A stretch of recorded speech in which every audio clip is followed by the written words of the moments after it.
Widower Jerry Barker feels incredibly blessed to have found love a second time around. You may kiss the bride. Rebecca was a lot younger, and he thought that she was positive for him. He said, you know, son, I'm a lucky man. But Jerry's kids have a completely different opinion of their new stepmother. Rebecca was trying to get my dad to turn away from us. She was controlling him a lot, and it scared me.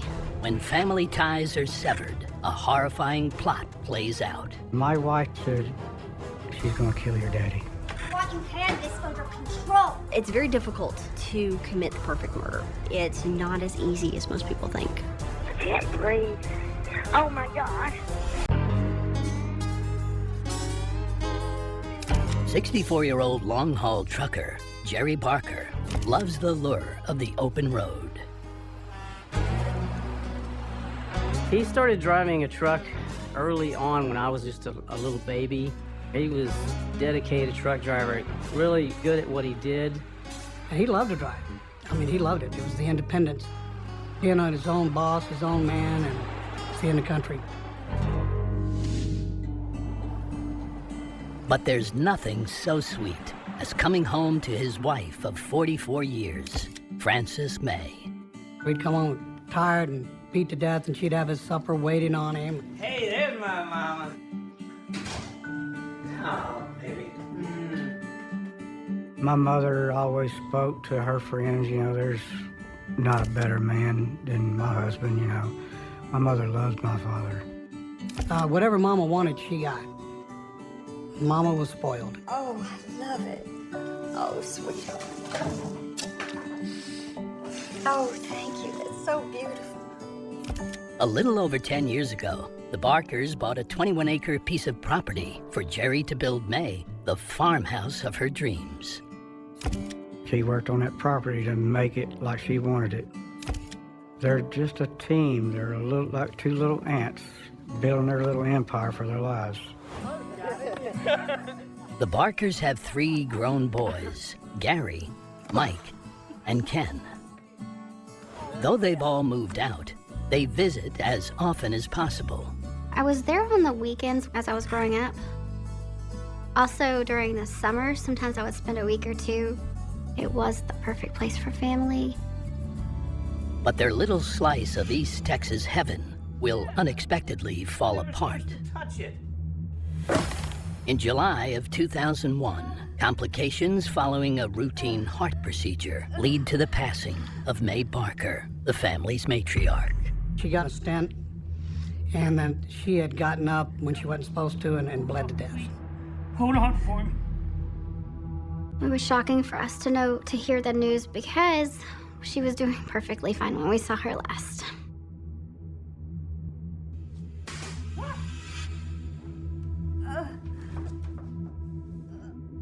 Oh my God, May.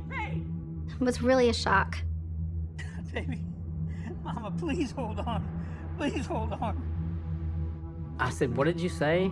And they said, your mother passed away. And I said, that's not possible. I didn't even have words for it.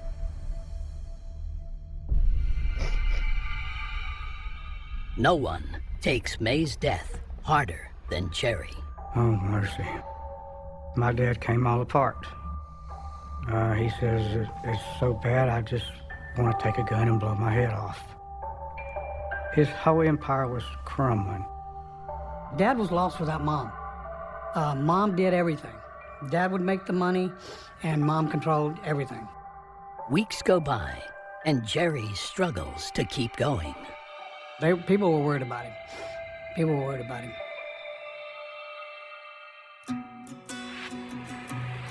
Luckily, there's a diner the next town over that feels like a shelter from the storm. It doesn't hold a candle to May's home cooking, but there is a friendly waitress named Rebecca Osborne who's happy to pay Jerry some extra attention. He would go to this little diner, and she would wait on him, and that's how they got started. Honestly, just started coming. I used to come in pretty regular. It's the most important meal of the day, is that what they said?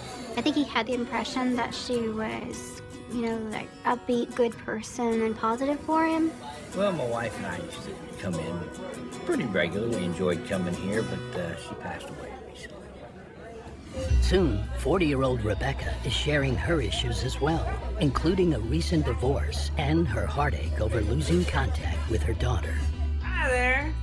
Welcome to my humble abode. Rebecca also explains how she is struggling financially, so Jerry offers her an opportunity for some part-time work. My father needed someone there to take care of the dishes and things like that.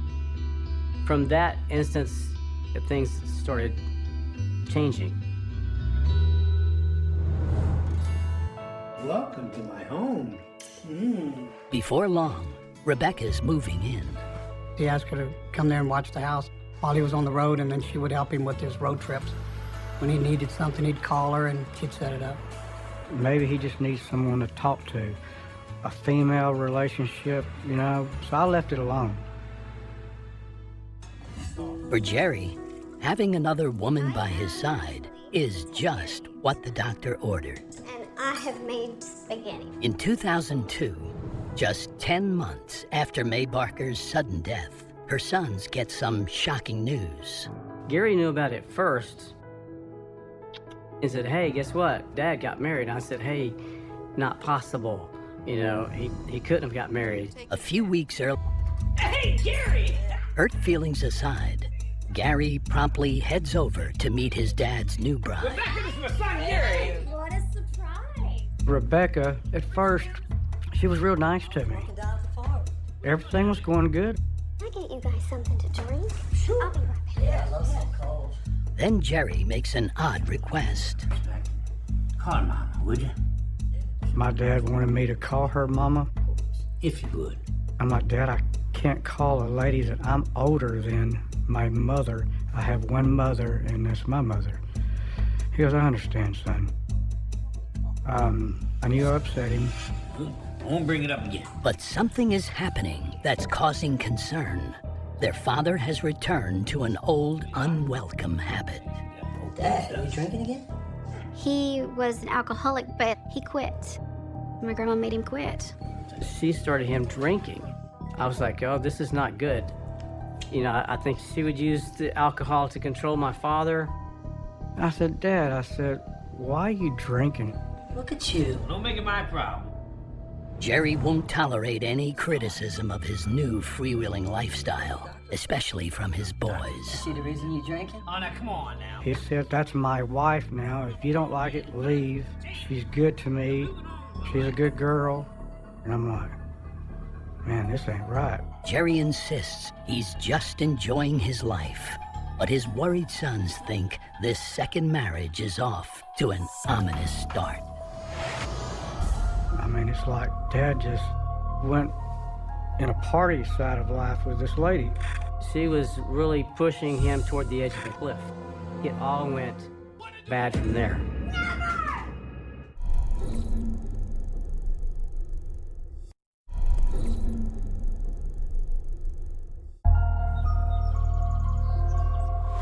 65-year-old Jerry Barker shocks his sons when he secretly marries his much younger girlfriend, Rebecca, less than a year after their mother's death. You may kiss the bride. And though Dad thinks she's a prize, the rest of the family isn't sold.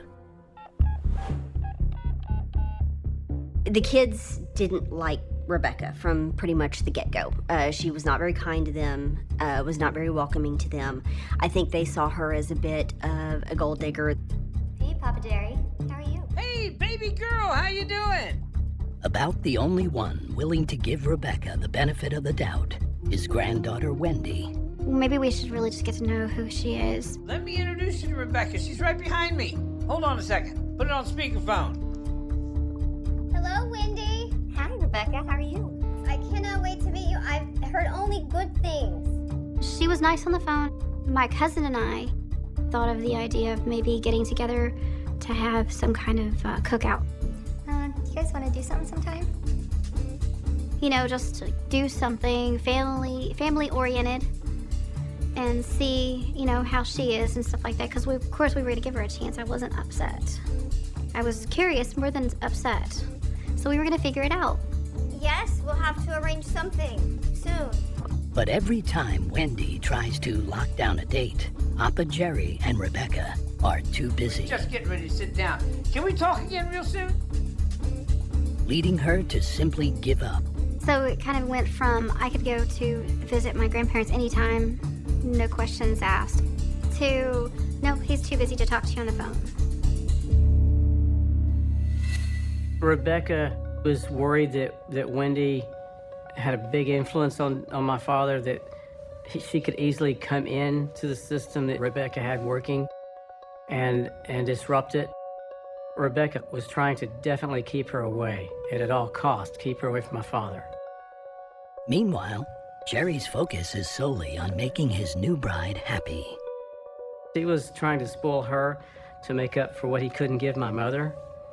And of course, Rebecca took full advantage of that. The couple buys new cars, guns, and pet dogs to Rebecca's heart's content. He would try to give her what she wanted, what she needed. Yeah, I mean, that's just who he was. That's how he was. Jerry's sons hope that once the excitement of the new marriage fades, their dad will have more time for them again. But as the months go by, family ties fray even further.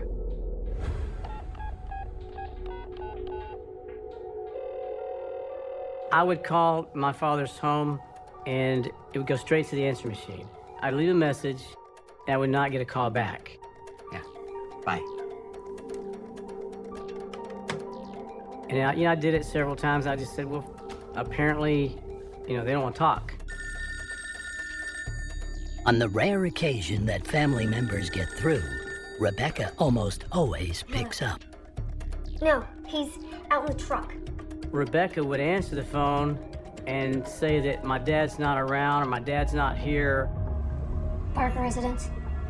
Yes. Who? No. He's in the shower. She would say that he would call me later. He's too busy. He's mowing the yard. Always an excuse. He's out on the road. She basically was screening all the calls.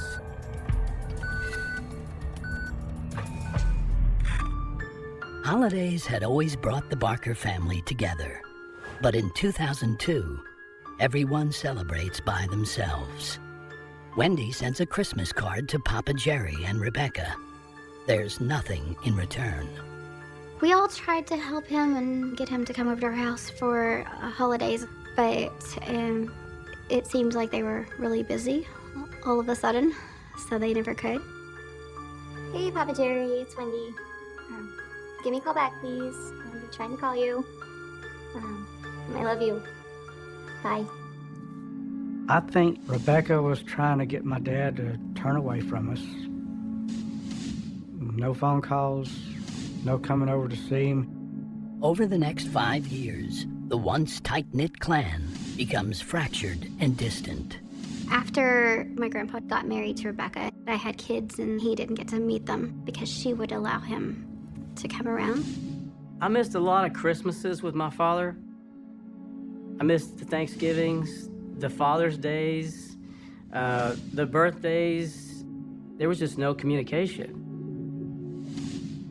In 2008, 6 years into the marriage, the now 71-year-old Jerry sees his long career on the road come to a halt. On one of his stops, he was robbed and beaten very, very, very badly by several individuals. And somewhere around that event, decided to retire. So that put him to maybe going to something that he knew a little bit about, which was having a store. Jerry sells his beloved big rig to use the money to buy an old property in the tiny town of Dialville, Texas, just down the road from his home in Rusk. He was tickled to death about the store, putting it together, and he was happy about that. It's $1.97? I thought that was a really good idea because it would keep him local and keep him safe. Thank you very much. You're the third house down, aren't you? Though the tension persists between Jerry and his sons, he now has a way to provide for his wife into the future. He said Rebecca's going to run it, and maybe he was doing that just to try to compensate for other things that weren't happening. I don't know. He wanted Rebecca to have a way of having income because he knew something may at some point in time happen to him. The store gets off to a promising start with a steady stream of customers. Will that be all for you today? Then Rebecca, of course, worked the register and cooked back in the cafe. And they served breakfast, dinner, supper out of it. And everybody said Jerry was either up and moving and doing things or visiting. How's everything going for you? He was kind of the social center of that store. Well, he's such a cute little guy. One of them said he could talk the legs off a billy goat. You know, I'm a little short. Well, I'll tell you what. You're going to be here Thursday, right? Yeah. Chicken dinner? Yes. We'll take care of it then. Jerry becomes known for his kindness and generosity, extending a line of credit to any customer down on their luck. I heard your dad would actually give me a little small loan because I needed to pay my light bill until I got paid, at the end of the week. That's the kind of man that my father was. All right. Well, Miss Berber, there you go. Thanks for coming back again. The new business is booming for the Barkers, but the tide is about to turn, and it's going to put Jerry and Rebecca on a collision course with all three of his sons. I look over at the counter and my dad's just shaking like a rag. It was terrible. His hand is shaking. It put off an alarm in me that something's really wrong with my father.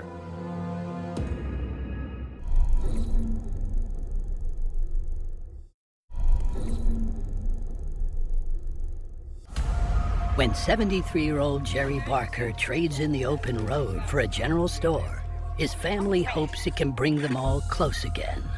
But Rebecca, their stepmother of 8 years, remains in their way. And Rebecca, I'm guessing, would say, don't call him. You don't need him. You don't need those kids because of this, because of that. And she would probably shun him away. And it's one of the worst things that can happen to any family, is for somebody to come into your life like this. Eldest son Ken, who lives 3 hours away, decides to take a trip to reconnect with his dad in person. He hasn't seen Jerry in several years. It was like a surprise visit. I said, "Hi, Dad." Excuse me, sir. He's Kenneth. He grabbed me and started hugging me and stuff. He's, "Godson, I've missed you." And then, so, I started bawling like a baby. Ken meets his stepmother for the first time. Honey, come out here and meet Kenneth, my oldest son. Kenneth, this is Rebecca, my wife. And he can't understand what his younger brothers have been complaining about all these years. She seemed okay, she was talking about, she says, "I love your dad." She says, "Your dad is so good to me." I said, "Well, yeah, he's a good man, She didn't seem his type, but if she was happy and he was happy, that's all to me that was important. But Rebecca's cheery disposition isn't extended to the rest of the family. I had talked to her on the phone and said I was going to come that way. Hello? Ugh. She said, "No, you're not coming this way. You're not going to come visit us." I'm like, "Well, Papa Jerry said I could come visit." And she said, "You're not going to come visit, and if you step on this property, I'm going to shoot you, so don't come over." So I wasn't going to take the chance. I was thinking that this change in his life, he was going to wake up and this would just go away. I was thinking that something would happen that would split them apart.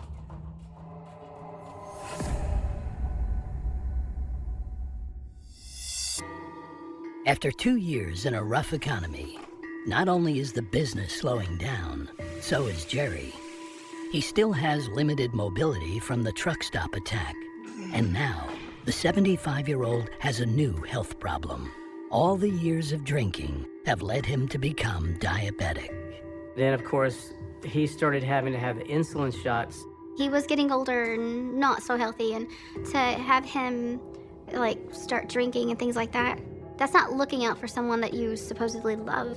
And Jerry's sons believe Rebecca's drinking is even worse. Don't get me, Dad! Don't roll your eyes at me! I would visit time to time, and I could always tell by the color of her eyes that she was drinking. Sometimes she would call me in the mornings, sometimes late at night, drunk, telling me that my dad's mad at her. And the couple's trouble doesn't end there. Not only is Jerry taking out loans on the house to keep the store afloat, I thought you had this under control. More? he's left with a disproportionate share of the day-to-day burden. You're supposed to be helping, you know.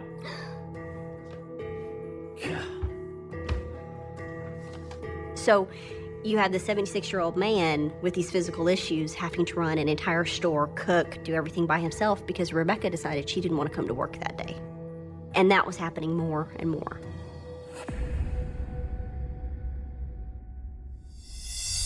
In the summer of 2013, things go from bad to worse when Dialville regulars call Jerry's sons, worried about their dad's condition. Are you sure you're okay, Jerry?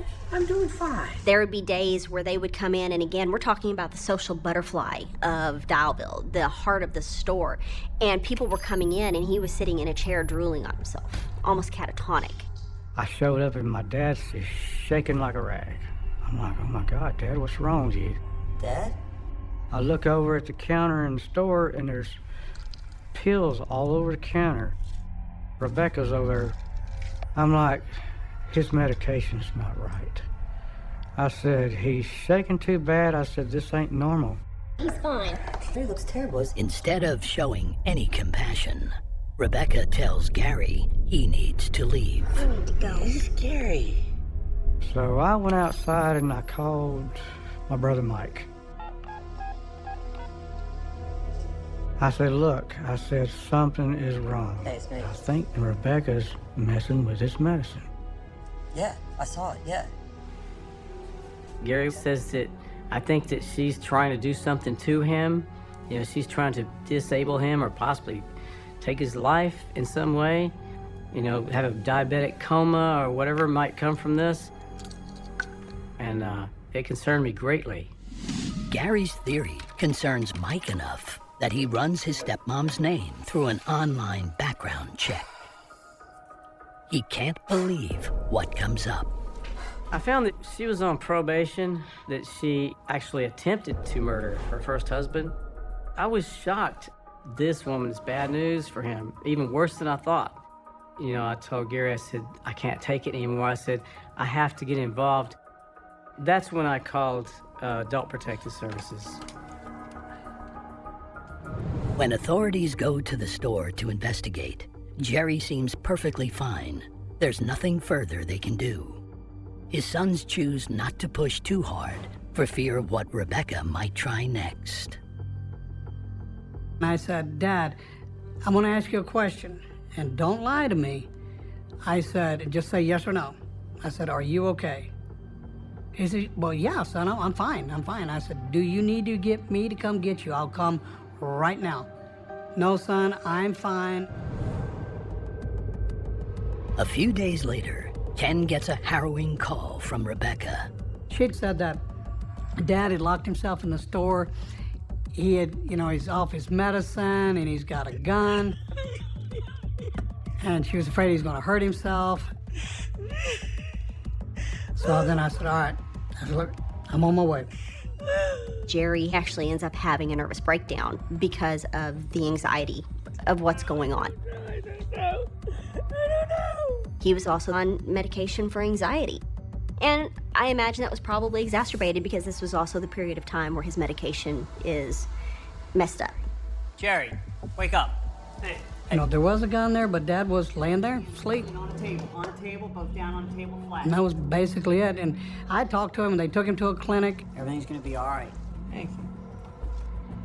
When I tried to call and talk to her, you know, she got real stern and you know, what she would say, you know, I'm busy right now, I can't talk. And I said, Rebecca, we need to talk.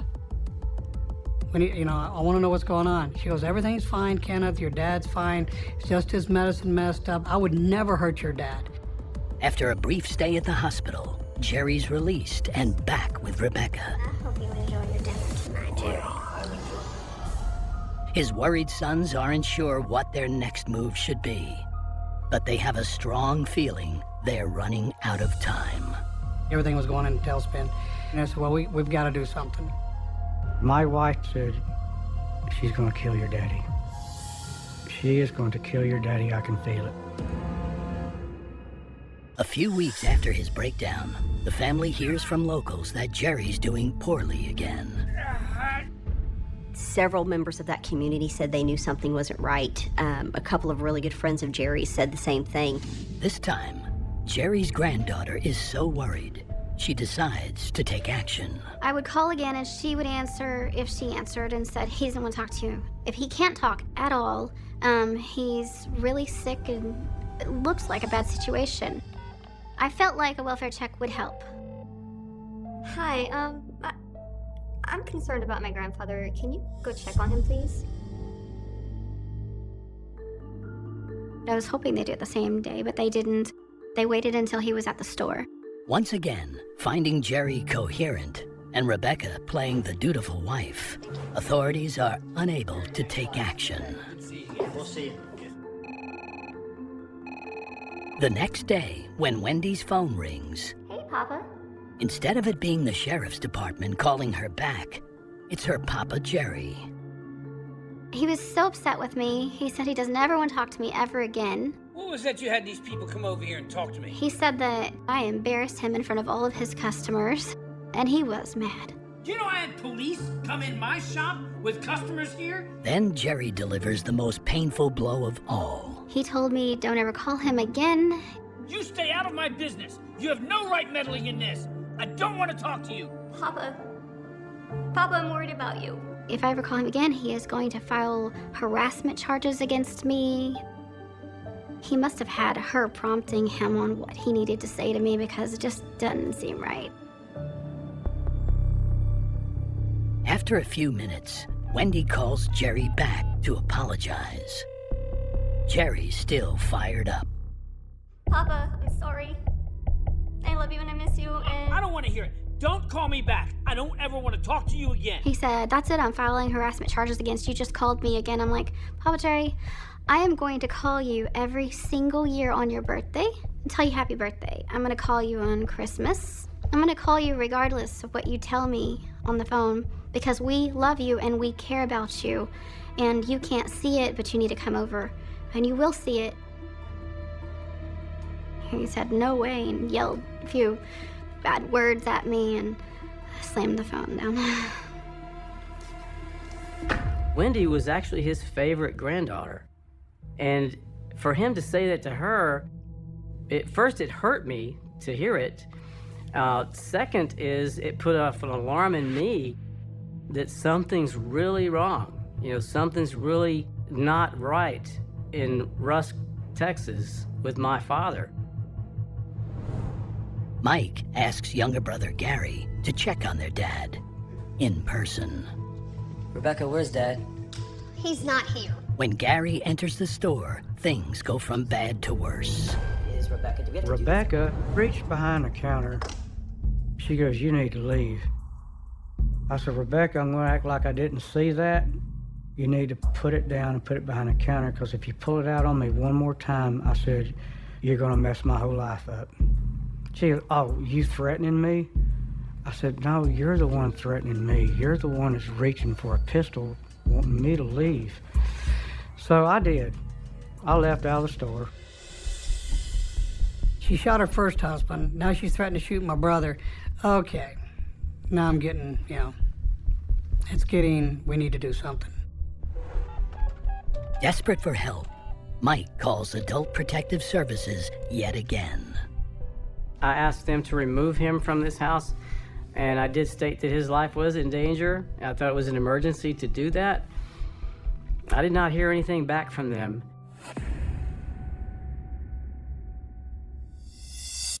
Just days after the frightening encounter at the store, Gary receives an ominous phone call. Hello? Michael calls my cell phone. Gary, I'm seeing your daddy's house on TV right now. I'm like, what? He goes, some man's been shot. Oh my God, Gary, see what's happening? Yeah. Yeah, I'm coming now. I lost it. I took off and just run over everything, through the ditch, parking lot, headed to Rusk, Texas. Gary arrives at his father's home. The scene is grim. All I see was the police there. Don't come up here, don't move, 'cause you'll ruin an investigation. Gary learns that his father, Jerry Barker, was found seated in his recliner, dead from gunshot wounds to his torso and forearm. I immediately knew Rebecca did it. She finally did it. I'm like, dadgummit. Yeah, it was pretty bad. Several hours earlier, at around 2:45 that afternoon, Rebecca called 911. Yes, 911. Ma'am, I just shot my husband, Jerry. I can't breathe. Oh, God. Oh, my God. I can't look at him. I've done the wrong thing. I shot him. He was griping at me. I can't believe I did this. Oh, my God. I'm like that. When the trooper showed up, he described her as having no emotion at all, no emotional reaction, which he attributed to her maybe being in shock, but it was just very blank. Rebecca is taken to the station for questioning. And what a story she has to tell. And he called me all kinds of ugly words and ugly names. A story so conniving, Jerry's family fears she just might get away with it. I have something really good to say. I like that one.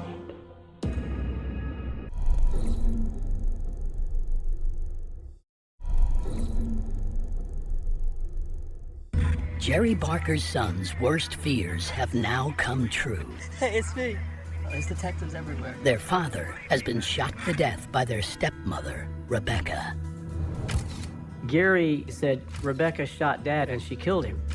I said, oh my God, are you serious? He said, yes, I just lost all of my control and my father was gone. I just had some deep, deep emptiness from that. Driving down there, I had a lot of guilt. I should have got him, what I should have done. My dad's dead. You know, wait till I get a hold of her. You know, I should have did this, I should have done that. Why didn't I? You know, did a lot of talking to God. With the family en route, investigators bring in Rebecca, hoping to piece together exactly what happened in the Barker house.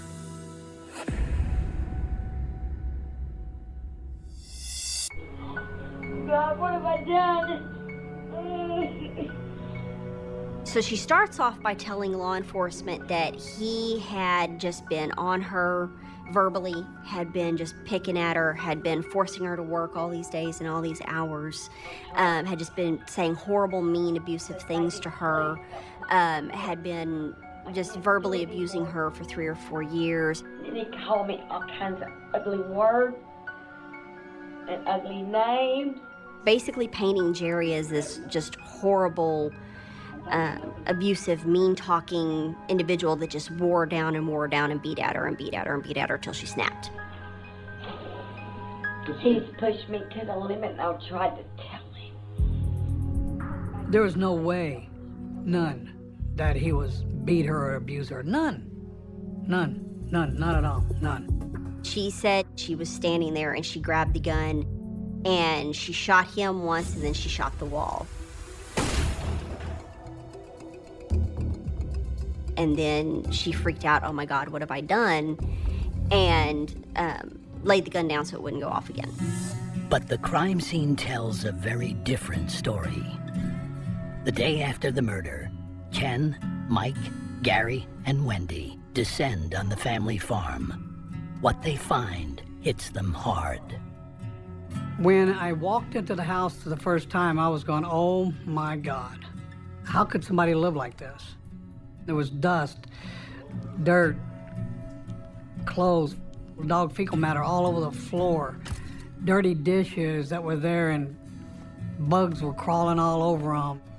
God, my mother would turn over if she seen this, because my mother was a type when you come home from school The house smelled just really clean. And Rebecca was a trashy, dirty person. In the bedroom, Mike finds a revealing clue, a document dated a few weeks earlier, in which Jerry signed his power of attorney over to Rebecca. Only, it's been torn in pieces. I don't think my dad, in his sound mind, would have signed that power of attorney. I think she was setting everything up. Somewhere between the signing of the document and the shooting, Jerry appears to have had a change of heart. I finally read this. This is what you had me sign the other day? Power of attorney? I think that they had an argument. He probably tore it in half and said, this is not going to take place. I want a divorce. Divorce isn't part of Rebecca's plan. Jerry's devastated family is convinced their stepmother is nothing but a cold-blooded killer who manipulated their dad for a decade. Now, it seems she's trying to manipulate the police.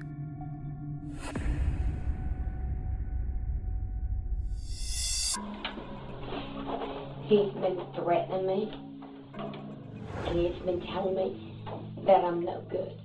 Rebecca initially said that Jerry was awake. He was cussing at her, he was yelling at her, told her he wanted a divorce. Then she said he just went berserk. The physical evidence says something completely different. Based on the position of Jerry's arms and legs, the ME believes he never saw it coming. In fact, Jerry was most likely asleep when he was shot. On February 26, 2014, Rebecca Barker is arrested and charged with murder. A few days after describing herself as an abused woman who snapped, Rebecca sings a different tune. I have something really big to say. Okay. Okay? And this is huge. And I have to get it off my chest. Okay.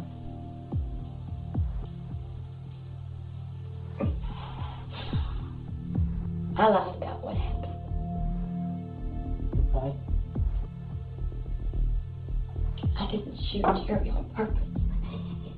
It was an accident. I hated it out.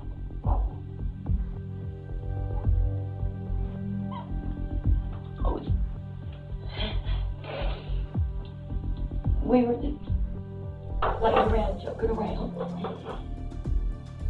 And we were drinking a couple of beers. And I was playing with loaded guns. In this new version of events, Rebecca explains, there was no fighting at all. Jerry was her best friend. She said we'd had a couple things to drink, we'd had lunch, he was in his chair, we were watching Gunsmoke. So she said she's in front of him playing around with the gun, saying, hey, look at me, I'm Marshall Dillon. And she said that Jerry told her, don't do that, quit playing with that, and it startled her and the gun went off.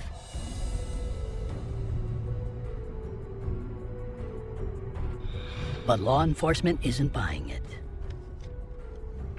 It doesn't take investigators long to uncover the incident Mike saw during his online search. Now, they learn even more. 18 years ago, the night before her divorce hearing from her first husband, John, Rebecca tried to take him out of the picture for good.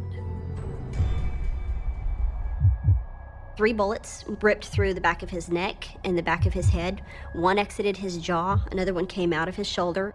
Paramedics show up, and they are actually able to save John's life. Rebecca claimed her husband was an abusive monster who left her no choice. Incredibly, she and John got back together, and he persuaded the DA's office to let her off with probation. Rebecca may have convinced her first husband to forgive her, but this time is different. Barker's family and the Cherokee County DA's office are determined to see that justice is served. She looks for people that can take care of her, that can provide for her, that she can have the things she wants in life. She'll use them for that. And then when it comes to the end, when they're ready to say, okay, I'm done, and divorce comes on the table, she reacts violently. What are you doing, Jerry? I wanted Wendy can't help but blame her last phone call for her granddad's demise. I'm concerned about my grandfather. Can you go check on him, please? When I called Adult Protective Services, I think it just set off that spark that causes things to happen. I may have done that, not with bad intentions, but it may have done that and it just went the wrong direction. It's always something. And it should have helped him more, but it ended up not helping him. I think Rebecca was thinking that I need to get this done quickly before they take him away from me. This is my victim. You know, this is supposed to happen. And she carried through. Prosecutors believe once Rebecca had half ownership of the store and restaurant, she didn't need Jerry anymore. That's when she started a long, slow campaign of over-medicating him to death. It's very difficult to commit the perfect murder. Most people think that they can, watch a lot of TV and a lot of movies, and they think that they can, and it's not as easy as most people think. In November of 2014, Rebecca Barker pleads guilty to murder and is sentenced to life in prison. I like the idea of her sitting there for a long time because of what she did, and I'm glad she's alive there going through that. That's the best thing. If the rest of her life is horrible, that's great. I think that Rebecca was just a dark cloud that came across my family, and she deserves to be where she's at, or worse. While Jerry's children and grandchildren believe Rebecca finally got what she deserved, they only wish they had done more. I just wished I would have picked up stuff that I didn't because I listened to Dad. It would have been a whole different story. Whole different story. After my father was murdered, Adult Protective Services said they attempted to acquire contact with my father and failed to pull him out. And on the morning of December 24th, 2002, the kind of winter morning Californians like to call cold had settled softly over Modesto. It was not the brutal, iron-edged cold of a Midwestern Christmas Eve, not the kind that cracks the ground and needles the lungs, but a thin, pale chill that pressed itself against windows and drifted low over the streets like a warning too quiet to notice. The sky hung in a dull sheet of gray. Front lawns carried the leftovers of holiday ambition. Inflatable snowmen drooping slightly with the damp, strings of colored lights still glowing weakly in the daylight. Wreaths darkened by fog, somewhere in the distance. A dog barked and then stopped. Somewhere else. A garage door groaned open. It was a morning made for errands. For last-minute grocery runs, for cinnamon rolls and warm kitchens. For couples arguing lightly over wrapping paper and turkey giblets and whose family would be called first. It was a morning that looked ordinary enough to be trusted. And that, perhaps, was the most frightening part of it. Evil, when it finally stepped into view, did not arrive wearing a mask. It came dressed as domestic life. It stood in the doorway of a clean suburban home. It moved through rooms decorated for Christmas. It settled itself beside a crib that had not yet been assembled. Beside tiny baby clothes folded into drawers. Beside a name already chosen for a child who had not yet taken his first breath. Before the nation would know her face, before cable news would loop her photographs until they became part of the country's memory.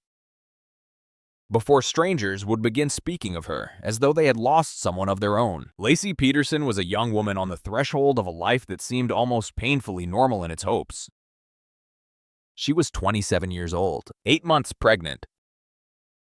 Preparing for a first child, she had the soft, open smile of someone who could make a room feel less tense simply by entering it. In family photographs, she looked like the person who remembered birthdays, who laughed with her whole face, who bent down to greet the dog before taking off her shoes. There was warmth around her that cameras caught easily. She did not look like a woman whose name would one day be spoken with the grave cadence reserved for the dead. She looked like the future. That was part of what made the case strike such a nerve when it broke open. People were not simply responding to a crime. They were responding to a violation of something almost ritual in its tenderness. A pregnant woman at Christmas. A child not yet born. A home meant to shelter them both. The details landed with the force of desecration. This was not violence in an alley. Not a faceless act committed in the anonymity of darkness. This was something that seemed to reach directly into the center of family life and tear it apart from the inside. That is what transfixed the country. Not only the death, but the betrayal implied by it. Not only the disappearance, but the terrible question that began to gather shape almost immediately around the man who should have been safest to stand beside her. Because long before verdicts and headlines and courtroom sketches, long before the endless analysis and the arguments that would rage for years, there was only this stark and unbearable contrast. A woman carrying new life, and the possibility that the person closest to her had already chosen death. The story would eventually become one of the most watched criminal cases in modern American history, but at its core it began in the smallest of human spaces. A marriage, a baby on the way. Holiday plans, the low domestic rhythm of two people arranging their lives around what came next. That is how tragedies of this kind become so difficult to look away from. They borrow the furniture of ordinary life. They use the vocabulary everyone knows. Wife, husband, home, child, Christmas Eve. The words arrive gentle and familiar, and only later does the horror seep in behind them. By then, it is too late to step back. The mind has already entered the house. Modesto was not a city that imagined itself at the center of a national nightmare. It was a place of commuter roads and shopping centers, of neighborhoods where people noticed who had repainted their shutters and whose truck had been parked too long at the curb. In late December, the town moved at the season's peculiar rhythm. Half hurried and half softened, a place suspended between obligation and celebration. Grocery stores were crowded with carts and children. Radios played carols that had long since stopped sounding sacred and started sounding like decoration. People said things like drive safe and see you after the holiday. Even grief, when it arrived, seemed as though it should have the decency to wait until January. But grief rarely honors the calendar. It enters where it pleases. It entered the Peterson home with its tidy rooms and seasonal ornaments and plans for a nursery. It entered through absence first. Through the realization that somebody expected back by now had not returned. Absence is the first language of many crimes. A coat still hanging where it should not be, a purse left behind. Shoes by the door, the dog roaming loose with a leash attached. It is the quiet rearrangement of expectation. One small thing wrong, then another, then the moment when ordinary concern hardens into fear and fear begins. Slowly, to smell like truth. Lacey Peterson disappeared on Christmas Eve, and from the beginning, the emptiness she left behind seemed to hum with a meaning larger than a missing person case. It was not only that she was pregnant. It was not only that she was young, pretty, and easy for television cameras to remember. It was that she fit so precisely into the emotional architecture of American innocence. The smiling wife, the unborn son. The holiday season, the suburban street. It was as though the crime had been assembled from the nation's most tender symbols and then smashed in public. People who had never heard of Modesto suddenly knew where it was. They knew the shape of Lacey's face, the curve of her pregnant body in photographs. The names Lacey and Connor, spoken together until they became inseparable. They watched the husband, Scott Peterson, in interviews and on camera, looking for what could not easily be explained but could be felt. The mismatch between tragedy and expression, between words and eyes, between the role of grieving spouse and whatever it was that seemed to flicker coldly underneath. Suspicion is often born not from evidence alone, but from atmosphere. From the primitive human instinct that something in the room is wearing the right face and the wrong soul. In the months that followed, people across the country would debate that instinct endlessly, but instinct was there from the beginning, crouched in the margins, waiting for facts to catch up. Scott Peterson did not initially arrive in the public imagination as a monster. Monsters are almost never granted such plain exteriors. He looked like a husband on the evening news, clean-cut, composed, even soft-spoken. That was part of the dread. He did not look like violence. He looked like someone who might hold open a door, smile politely, discuss mortgage rates, lift a carton of orange juice from a grocery shelf. Yet there was a vacuum around him, something difficult to name and impossible. Once noticed, to forget. As the search for Lassie widened, as volunteers gathered, as family members pleaded for information, as photographs of her pregnant face spread across flyers and television screens, that vacuum began pulling the story toward itself. The case was no longer only about where Lacey had gone. It was about what kind of man could stand at the center of such loss and seem, to so many watching, curiously untouched by it. This is one reason the Peterson case became more than crime news. It became a cultural obsession because it forced a confrontation with a fear that hides inside many intimate betrayals. The fear that a person can live beside you, share your bed, touch your shoulder, speak softly in your kitchen, and still remain fundamentally unknowable. Not angry in a visible way, not wild-eyed, not obviously cruel, simply absent where a conscience should be. There is something especially unnerving about evil when it appears calm. We are prepared, in a crude way, for the theatrical villain.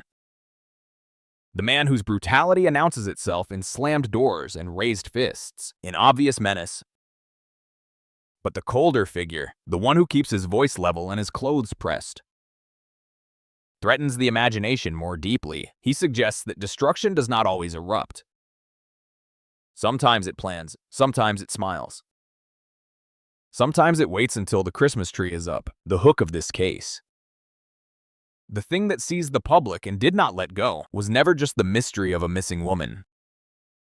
It was the unbearable collapse of trust. A child had been expected.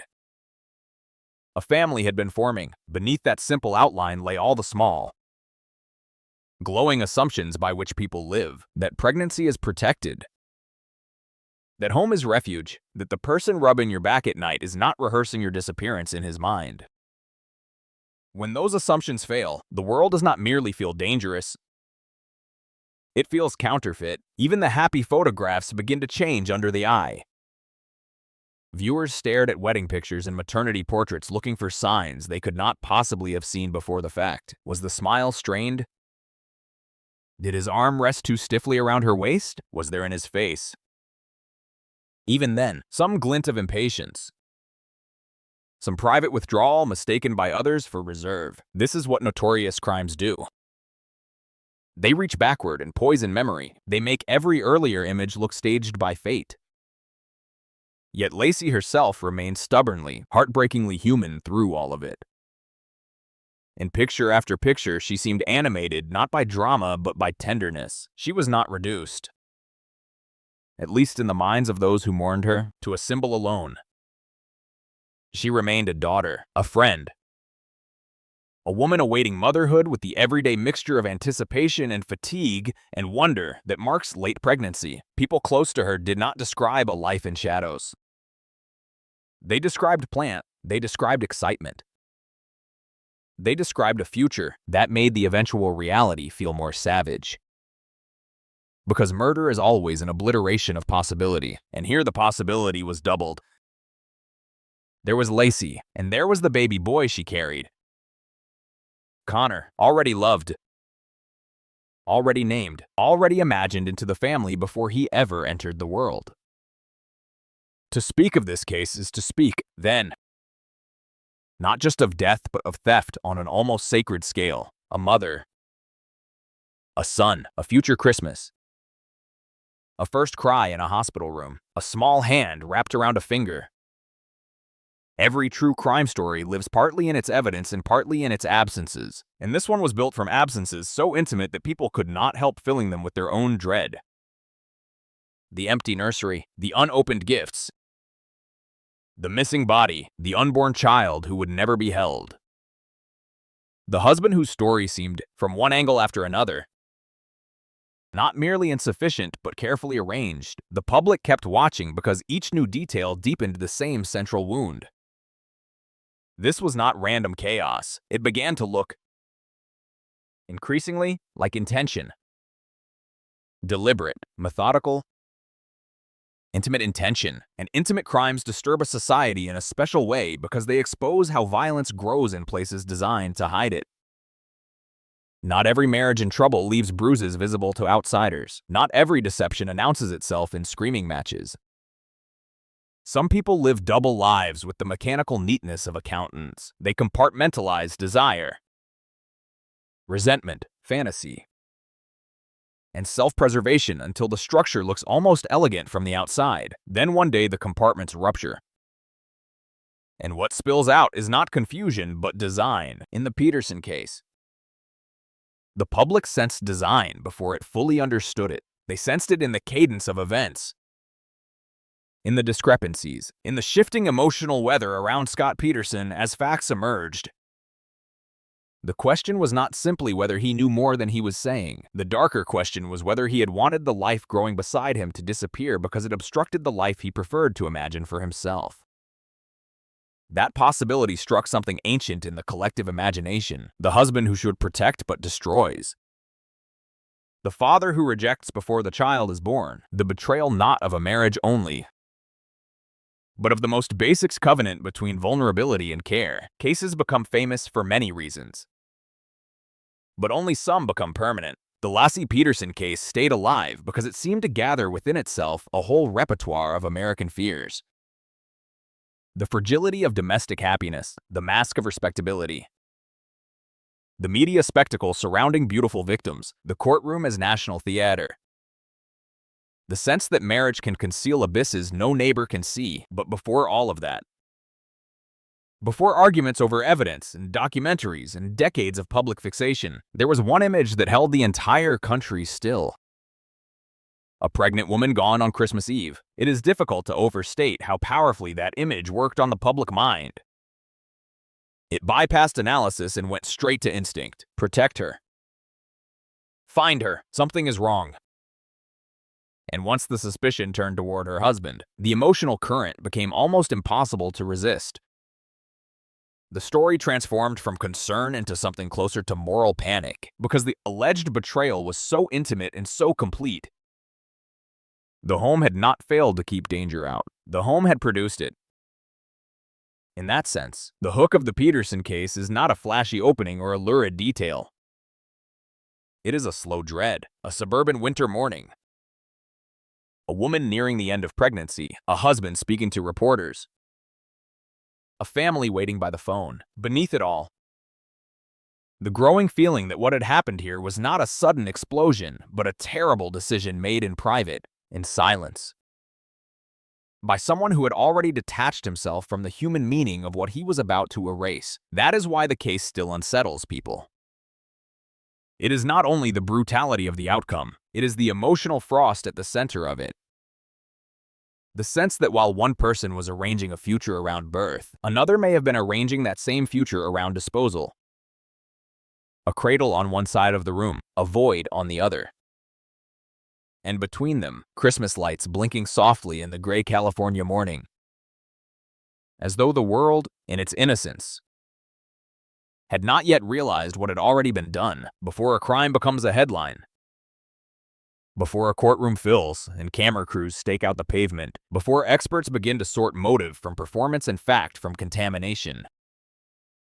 There is always a quieter world that existed first. It is the world the victim inhabited before strangers learned her name. It is made of routines so small they rarely seem worth noticing while they are still intact. A kitchen light turned on before sunrise. Grocery lists half finished on the counter. A voicemail from a mother. The dull thud of laundry in a dryer. A hand resting on a pregnant stomach while the house settles into evening. In the case of Lassie Peterson, the context matters because the violence that followed did not arrive in a vacuum. It emerged from a setting that, from the outside, looked almost aggressively ordinary. A young married couple in California preparing for the birth of their first child. Moving through that polished suburban script the country knows by heart. On the surface, It was the kind of life people frame in holiday cards. Beneath it, something harder and colder was already taking shape. Lacey Peterson was young, warm, and by nearly every account, deeply rooted in family. She came from the kind of emotional landscape that leaves marks, not in grand speeches, but in habits of closeness. The sort of family where people called often, gathered often, remembered details, noticed moods, and felt one another's absences almost physically. She did not drift through life detached from others. She belonged to people, and they belonged to her.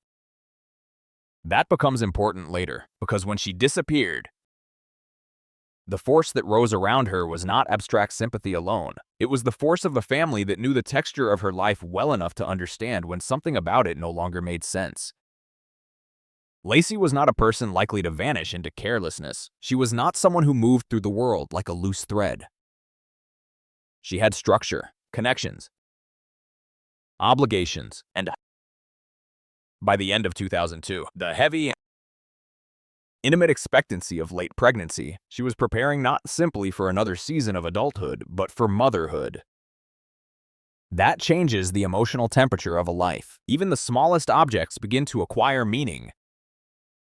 A folded blanket is no longer just laundry, it is something for the baby. A room becomes a nursery before the crib is even assembled. Time itself changes shape. There is the time before the child arrives and the time after. There are weeks measured in doctor appointments, names considered and reconsidered. Little practical errands saturated with tenderness. By the winter of 2002, Lacey was living inside that transformation. She was carrying a son she and Scott had named Connor. He already existed in the imagination of the family, already occupied emotional space in conversations, plans, and affection. He was unborn, but not unreal. He had become part of the architecture of their future. Scott Peterson fit the outward mold of a certain American husband with unnerving ease. He was handsome in a way that television cameras could not ignore. Clean-cut, controlled, the sort of man who in photographs could pass for stable simply because he looked composed. He understood presentation. He moved through social situations with an ease that, depending on who was looking, could read as charm or as polish. That distinction would become central later, when the country began replaying his interviews and public appearances with the forensic obsession usually reserved for crime scene evidence. But in the earlier world, before suspicion hardened, he existed in the category that protects many dangerous men from scrutiny. He looked right. He could inhabit the role, husband, son-in-law, expectant father. The categories themselves can act like camouflage. The Petersons lived in Modesto, California, in a house that seemed to promise the same domestic future millions of people spend their lives pursuing. It was not a mansion, not a fortress of money and secrecy. Just a suburban home arranged around the ordinary ambitions of married life, a place where holiday decorations made sense, where neighbors passed by, where a pregnancy could feel like the natural next chapter rather than an upheaval. That kind of setting matters because it encourages a certain sleep in the public imagination. We are taught to fear the alley, the motel room, the isolated highway shoulder. We are less prepared for dread in a tidy home on a residential street, where the lawn is being kept and the tree is up and the danger may already be sleeping in the same bed as the victim. To understand the context of this case, it is necessary to hold two versions of the Peterson marriage in the mind at once. There was the version visible to outsiders, and there was the version forming in shadow. Outwardly, theirs was the familiar story of a young couple moving into adulthood together, building a home, expecting a child. The photographs supported that story. The social surface supported it. Pregnancy itself gave it a kind of ceremonial legitimacy. There is something about an impending birth that makes others assume continuity. If a couple is preparing for a baby, people naturally imagine commitment, shared anticipation, some deepening of mutual purpose. They do not imagine fracture unless fracture has already made itself loud, but fractures are not always loud. Some are quiet enough to pass as mood, distance, stress, distraction. Some are hidden because one person is still acting in good faith while the other has already begun to detach. That appears to be part of what made the Peterson case so chilling. By the time the public encountered Scott Peterson, the suspicion was not merely that he had lied. It was that he may have been performing normalcy for some time. That possibility reshapes the context entirely. It means the story is not just about a disappearance on Christmas Eve. It becomes a story about the weeks and months before, when everyday life may already have been split between what was being shown and what was being concealed. By late 2002, Scott was involved in an extramarital relationship with Amber Frey. That affair would become one of the most explosive contextual elements in the entire case. Not only because it suggested betrayal, but because of what it seemed to reveal about his inner life during the period when his wife was heavily pregnant. Infidelity is common enough to inspire private misery without becoming national news. But this affair did not sit in the story as a side note. It changed the emotional logic of everything around it. It raised questions about appetite, duplicity, fantasy, and escape. It implied a man capable of dividing his existence into separate rooms, walking calmly between them and offering a different self in each. That kind of compartmentalization is not dramatic in appearance. It is often neat, almost bureaucratic. A lie here, a withheld fact there, a rearranged schedule, a rehearsed tone of voice. Yet psychologically, it can signal a chilling capacity, the ability to interact intimately with one person while internally investing in the erasure of the life shared with them. The more the public learned about Scott's relationship with Amber, the more the context around Lacey's disappearance darkened from marital strain into something more predatory. It was not simply that he had been unfaithful. It was the timing, the symbolism, the emotional indecency of seeking freedom, flirtation, and reinvention while his wife was in the final stretch of pregnancy. The contrast was brutal. Lacey's life was moving inward, toward home, toward nesting, toward the child growing inside her. Scott's life, at least in secret, appeared to be moving outward, toward evasion, toward self-invention, toward a version of manhood stripped of obligation. That split does not prove murder by itself, but it creates the psychological weather in which murder begins to feel imaginable. There is another piece of context that matters deeply in cases like this: the social mythology surrounding pregnancy. Pregnancy is often treated as a protected state, a period during which the woman carrying a child is presumed to be surrounded by heightened care, caution, and tenderness. People lower their voices around certain fears. Families bring food. Friends ask about nursery colors and due dates. Even strangers soften. It is one of the few conditions in adult life that still summons collective protectiveness almost automatically. That is why violence against a pregnant woman hits public consciousness with such force. It feels like a violation not only of one person, but of an unwritten social covenant. In Lassie's case, that emotional shock was intensified by the fact that she was visibly close to giving birth. Connor was not a distant abstraction in the early months of pregnancy. He was imminent. The body itself told the story. Her shape announced arrival. Tenderness, vulnerability, dependence. Anyone looking at her would have understood, without explanation, that there was another life inside her, nearly ready to enter the world. That visual fact became one of the most haunting aspects of the case. It is hard for the public to accept violence against a pregnant woman because pregnancy is the most visible human sign of future. To attack it is to attack continuity itself. By Christmas 2002, the Petersons should have been entering a season saturated with expectation. The holiday amplified everything. Christmas has its own emotional grammar. Family, gathering, ritual, return. Even people who dislike its commercial frenzy often submit to its symbolic weight. The Peterson home, like countless others, would have been marked by the season in small domestic ways. Decorations, plans, food, errands.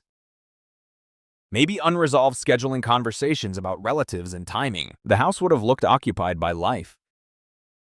And because Lacey was pregnant, the holiday would also have carried that peculiar tenderness reserved for families on the edge of change. The last Christmas before the baby, the last season in which the household is still arranged around two adults rather than a child's needs and interruptions. Families notice such thresholds. They sentimentalize them. They tell themselves to remember this time, because next year everything will be different. That sense of transition makes what followed feel even more harrowing. The context of the holiday did not merely frame the crime, it sharpened its cruelty. There is also the cultural context of early 2000s America, when cable news had already learned how to turn criminal cases into national theater. But social media had not yet fully fragmented public attention. A case like this could still seize the whole country at once. A beautiful pregnant woman missing from a suburban home during Christmas, a husband on television.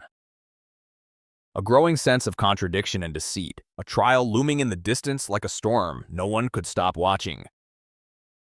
The ingredients were already there before the evidence was complete. The public did not need all the answers to become invested. It needed an emotional structure it understood. Wife, husband, baby. Christmas, disappearance. Possible betrayal. The story entered living rooms immediately because it already resembled a nightmare people recognized. But public fascination did not create the darkness. It simply lit it more harshly. Beneath the media machinery was a more intimate reality. Families waiting for a call. Friends replaying conversations. People who knew Lacey trying to force their minds into impossible shapes.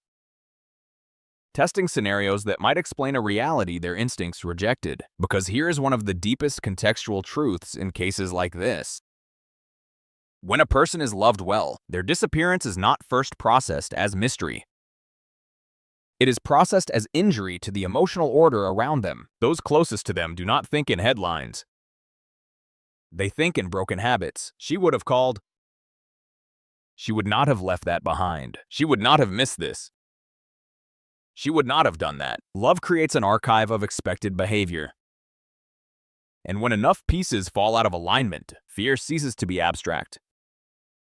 By all accounts, Lacey inspired that kind of intimate certainty in the people around her. Her life had enough pattern, enough relational weight, enough warmth that her disappearance did not feel plausible as a voluntary vanishing.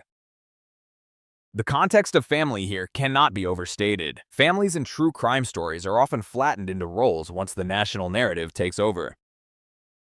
They become grieving mother, devastated brother, supportive sister, silent father. But before that flattening, they are people with private memories and long emotional histories.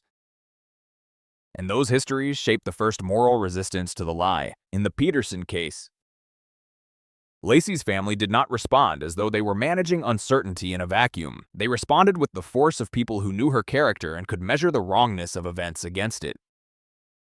They knew the difference between inconvenience and alarm, between a missed moment and a rupture. That kind of grounded knowledge often becomes the first counterweight to manipulation, when appearances still have the power to confuse outsiders. Family memory can act like a blade, slicing through the performed version of things. Scott's context, by contrast, began to look increasingly defined by concealment. The affair with Amber Frey did not exist as an isolated moral failing. It sat within a larger pattern that suggested strategic deception. What makes such deception especially disturbing is that it is rarely chaotic. People imagine liars as nervous or sloppy, but many are meticulous. They keep track of stories. They edit themselves in real time. They offer just enough to preserve the image they want, reflected back to them. If Scott was indeed moving through that kind of dual life, then the context of the marriage becomes less about visible conflict and more about emotional asymmetry. Lacey appears to have been living in the marriage as a reality. Scott may have been living in it partly as a role, and a role can be discarded much more easily than a reality can. That is a grim thought, but an essential one. Many of the most chilling domestic crimes grow not from uncontrollable rage, but from an imbalance in moral investment. One person is inside the life, the other is already halfway outside it. Calculating what it would take to be free. By the time the nation would come to know this story in detail, the context had acquired that sickening clarity that only a hindsight provides. The ordinary pieces rearranged themselves into a pattern that seemed almost unbearable in its implications. The suburban house was no longer simply a home. It was a stage on which one person may have been enacting normalcy, while another trusted him. The pregnancy was no longer simply joyful expectation. It became, in the darkest interpretation, an obstacle to a private fantasy of escape. The affair was no longer mere infidelity. It looked like a window into desire stripped of conscience. The holiday season was no longer a sentimental backdrop. It became the cruel frame around a disappearance that would hollow out two families and horrify millions. Yet it is important, in setting the context, not to lose Lacey herself inside the architecture of the case. She was not simply the symbolic pregnant wife at the center of a national drama. She was a person in the most intimate sense, with her own habits, her own voice, her own physical weariness and hope, her own approaching motherhood. She occupied rooms. She folded clothes. She made plans. She likely imagined Connor's face in the private, unfinished way expectant mothers often do. Not as a precise image, but as a growing emotional certainty. He was coming. Life was enlarging, and that is the final, crucial context of this case. Its horror rests not only in what was destroyed, but in what had so clearly been preparing to begin. That is why the Peterson case still clings to the public imagination long after the verdict. The appeals, the documentaries, and the arguments. It was born in a setting so ordinary that nearly anyone could step into it mentally and feel, with sudden coldness, how thin the walls of normal life can be. A marriage, a holiday, a baby on the way, a woman almost at the threshold of motherhood, a husband whose smile, in retrospect, would come to look less like reassurance and more like concealment. The context is not simply background. It is the trapdoor beneath the whole story. Everything that made the Petersons look like a recognizable American family also made the eventual fall more terrifying. The house was warm, the season was bright. The future seemed visible, and underneath, unseen by most, the darkness had already begun arranging itself. If the dead could leave a statement, it would not always come in the form people expect. It would not necessarily be a note on a kitchen table, a frantic message on an answering machine, a final cry caught by a neighbor through a wall. Sometimes the statement is spread across a life in fragments so ordinary that no one thinks to gather them until violence makes every fragment sacred. A half-finished plan, a name chosen for a baby, Christmas preparations interrupted in mid-motion, the careful weight of a woman 8 months pregnant moving through her home as though tomorrow is guaranteed. In a case like Lacey Peterson's, the victim's statement is not a single recorded sentence. It is the shape of the life she was still actively building, and the silent testimony of all the things she had no reason to abandon. To understand her statement, you have to begin not with her death, but with her nearness to life. By December of 2002, Lacey Peterson was not living in abstraction. She was nearing the end of pregnancy, which means the future had already pressed itself into the texture of her days. At that stage, motherhood is not some distant identity waiting politely on the horizon. It has entered the body. It changes sleep, posture, appetite, breath. It rearranges the way a woman moves through rooms. Rising from a chair is different. Turning in bed is different. Reaching for something on a shelf becomes a small negotiation. The body is occupied by expectation and strain at once. There is heaviness. But there is also attachment so deep, it begins to feel like instinct. You rest a hand on your stomach not because you're thinking theatrically about the baby, but because the baby is there all the time, because the presence is constant. Because your body is no longer only yours, and yet has become more intensely yours than ever. Everything known about Lacey in that final season suggests that she was inhabiting exactly that world. She was preparing for Connor. His name had been chosen. His existence was emotionally real. He was not an afterthought in a marriage already splintering beyond repair from both sides. He was part of her interior landscape, part of the future she was moving toward. That matters because the victim's statement is often contained in intention. What was she planning? What was she tending? What did she assume would happen next? Those questions become a kind of testimony when murder attempts to erase the person who could answer them directly. In Lacey's case, the answers point overwhelmingly in one direction: forward. Forward into motherhood, forward into family, forward into the ordinary, exhausting, loving upheaval of having a first child. There is something especially painful about reconstructing the state of mind of a pregnant woman close to term, because so much of that state is built around imminence. The baby is almost here. The days are counted differently. People ask how much longer. Doctor's visits become more frequent. The body starts sending signals that delivery is no longer a distant event, but an approaching threshold. In that stage, even anxiety is saturated with hope. A woman may be tired, swollen, uncomfortable, impatient, emotionally raw. But all of that discomfort is tied to arrival. The nursery, whether finished or not, means something. The baby clothes are not symbolic. They are waiting for a body. The family calendar begins to curve around a due date. The mother herself is no longer imagining motherhood in a vague, sentimental way. She is bracing for it. Lacey's statement lives there, in that bracing.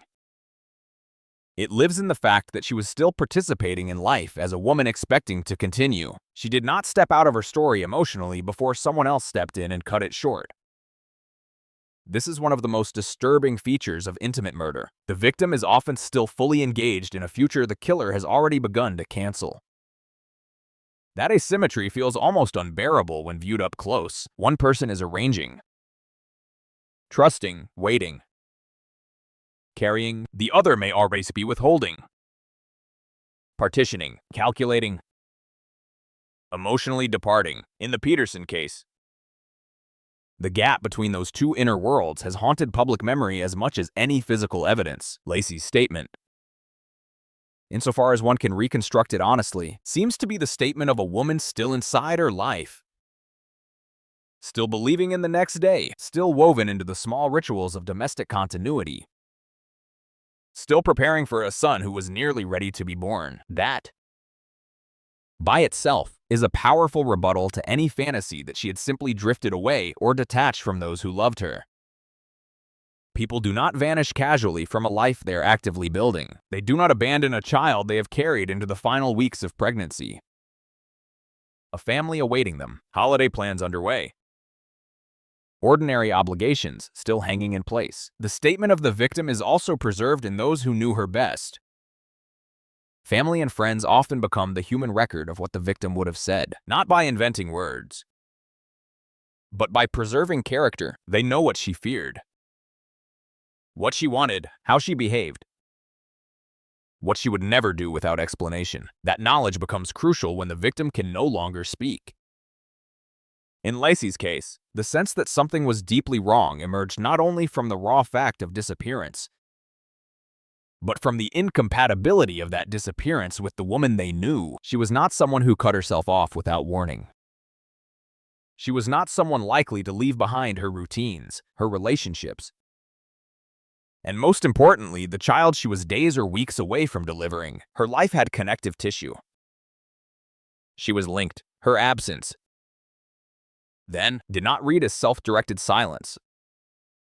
It read as interruption. An interruption is the form of statement. It tells investigators, families, and the public that what happened was not chosen. To think of Lacey as a victim only at the moment of death is to lose something essential. She was a victim also, in the sense that her ordinary trust was exploited. Trust is one of the least visible but most devastatingly important elements in domestic crimes. A woman married, pregnant, living inside the routine of home, does not move through her day as though every object and every intimate exchange is potentially hostile. She has lowered her guard in countless practical ways simply by continuing to live. She sleeps. She eats what is given to her. She remains alone in a house with her spouse. She assumes explanations are mostly true until given reason otherwise. The victim's statement in cases like this includes, tragically, that unspoken confidence in the basic safety of domestic life. The crime does not merely destroy the body, it violates the entire field of trust in which the body was moving. That is why people respond so viscerally. They are not only horrified by death, they're horrified by the betrayal required to stage death inside a life structured around confidence. In Lacey's case, the emotional violence begins there. She was a wife. She was pregnant. She was at home inside a story that should have protected her. The idea that the threat came from within that story rather than outside it is part of what made the case so searing. Her statement, then, can be read in contrast to that betrayal. Everything about her visible life suggested investment, continuity, ordinary human expectation. Nothing about it suggested withdrawal from the world or indifference to the life growing inside her. Her very condition contradicted the fantasy of voluntary disappearance. A pregnant woman in her final weeks does not cease to exist lightly. Her body is evidence of connection. She is tethered to appointments, to family, to practical needs, to the unborn child whose arrival structures everyone's thoughts. Lacey's pregnancy made her visible in a way that sharpened the contradiction between who she was and what later narratives might have tried to imply. She was not a shadow drifting at the edge of her own life. She was the center of an approaching family event. She was the mother of the child everyone was waiting to meet. That is testimony. Another layer of her statement lies in the imagery that survived her. The photographs circulated widely after her disappearance and throughout the trial. In them, the public saw not a woman swallowed by dread, but someone whose face still carried warmth, softness, and openness. Photographs are imperfect witnesses. They flatten, pose, omit, but they can still preserve atmosphere. Lacey's images communicated a woman oriented toward others, someone emotionally legible in a way that made her fate feel even more brutal. She did not look armored. She did not project danger. She looked like the person many families know well, the daughter who calls, the wife planning the holiday meal, the expectant mother absorbing everyone's advice with a tired smile. This is not evidence in the technical sense, but true crime is never experienced by the public as technical evidence alone. People respond to humanity before they respond to forensic sequencing. Lacey's humanity was difficult to miss. It became part of her statement because it made the violence done to her feel not abstractly criminal, but morally obscene. There is also the question of what her unborn son represents within that statement. Connor was not merely an aggravating factor in a legal case. He was part of Lacey's inner world. Any honest reconstruction of her final season has to account for that bond. Even before birth, mothers often live in a dialogue with the child they're carrying. Not always in spoken words, but in habits of thought, in bodily attention, in constant awareness. They imagine holding the baby. They worry about the delivery. They wonder whose face the baby will have. They speak the baby's name aloud to themselves or to others, testing the reality of it, in naming Connor, in carrying him visibly and nearly to term. Lacey had already made room for him in the narrative of her life. That maternal orientation is part of her statement too. She was not simply preserving herself. She was preserving him, carrying him, awaiting him. The violence that ended her life ended that relationship in its most vulnerable and defenseless stage. Before she had even been allowed to meet the child she had already begun to love. When the public grieved Lacey and Connor together, it was not merely because the law recognized two victims. It was because her pregnancy had made that pair emotionally inseparable. Her statement contains him because her life contained him. One of the cruelest aspects of murder is that it often leaves the victim's final hours or moments inaccessible. and that void can tempt storytellers into invention. But there's a difference between invention and careful moral reconstruction. We do not need to fabricate dramatic last words for Lacey to understand what her life was saying. In fact, fabricated heroics would diminish the truth. The truth is quieter and more devastating. Her statement was embedded in the unfinishedness of everything around her. A holiday interrupted. A pregnancy interrupted. Domestic routines interrupted. It was written in the objects left where they were meant to be used again. It was written in the plans others knew she had. It was written in that fact that the people closest to her did not hear in her life any note of departure, no signal that she intended to go missing. No emotional severing from the future. The future itself is the statement. She was still leaning into it. When investigators, prosecutors, journalists, and the public tried to understand the case, they were doing more than sorting timelines. They were listening, in a sense, for the victim beneath the noise, and what they heard in Lacey's life was not chaos, but contradiction. The circumstances that followed her disappearance did not fit the woman who had been living up until then. That mismatch is often where the moral force of a case begins. It is not only that someone is gone, it is that the manner of their going insults everything known about them. In Lacey's case, that insult was magnified by the behavior of the man closest to her. As details emerged about Scott Peterson's affair and his apparent deceptions, Lacey's silent statement grew louder by comparison. The more he seemed to divide, conceal, and perform, the more she appeared. In retrospect, as the person still inhabiting the plain truth of domestic life, she was carrying their child. She was preparing for Christmas. She was moving toward family. He, at least as the prosecution would eventually portray him, was moving toward escape. That contrast is central not only to motive, but to the emotional grammar of the case. One life was thickening with attachment, the other may have been thinning itself out morally, making room for an act that would require extraordinary emotional vacancy. The victim's statement, then, becomes almost stark in its simplicity. She was here. She was expecting to remain here. She was building something. She was loved by people who knew her patterns closely enough to reject the idea that she had chosen disappearance. She was carrying a child whose coming was already shaping the family's world. She was not an abstraction, not a symbol manufactured after the fact, but a person standing at one of the most meaningful thresholds in human life. That threshold was motherhood, and it had already changed the air around her. To cross from pregnancy into birth is to enter a new identity through pain and hope at once. Lacey was near that crossing. The world she occupied was not one of endings. It was one of almost beginnings. That is why her story hurts in a different register than many others. So much of her statement is bound up with what she did not get to do.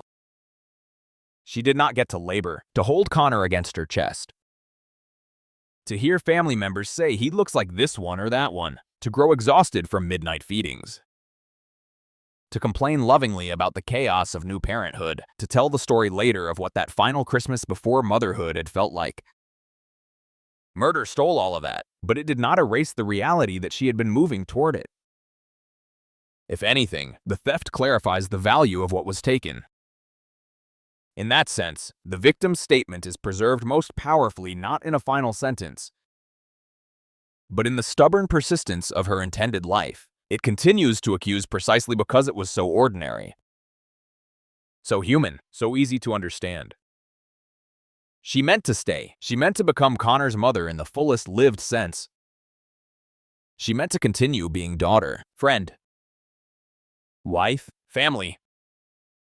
Violence broke that trajectory, but it did not alter its direction. And that direction is what speaks for her now, in true crime. People often ask what the victim would say if given the chance. In Lacey Peterson's case, the answer may be less theatrical and more heartbreaking than the question expects. Her life says she was still present inside hope. Her body says she was carrying a child toward birth. Her relationships say she was bound to others in ways that do not dissolve without alarm. Her unfinished tasks say she expected another day. Her family's certainty says she would not have abandoned them.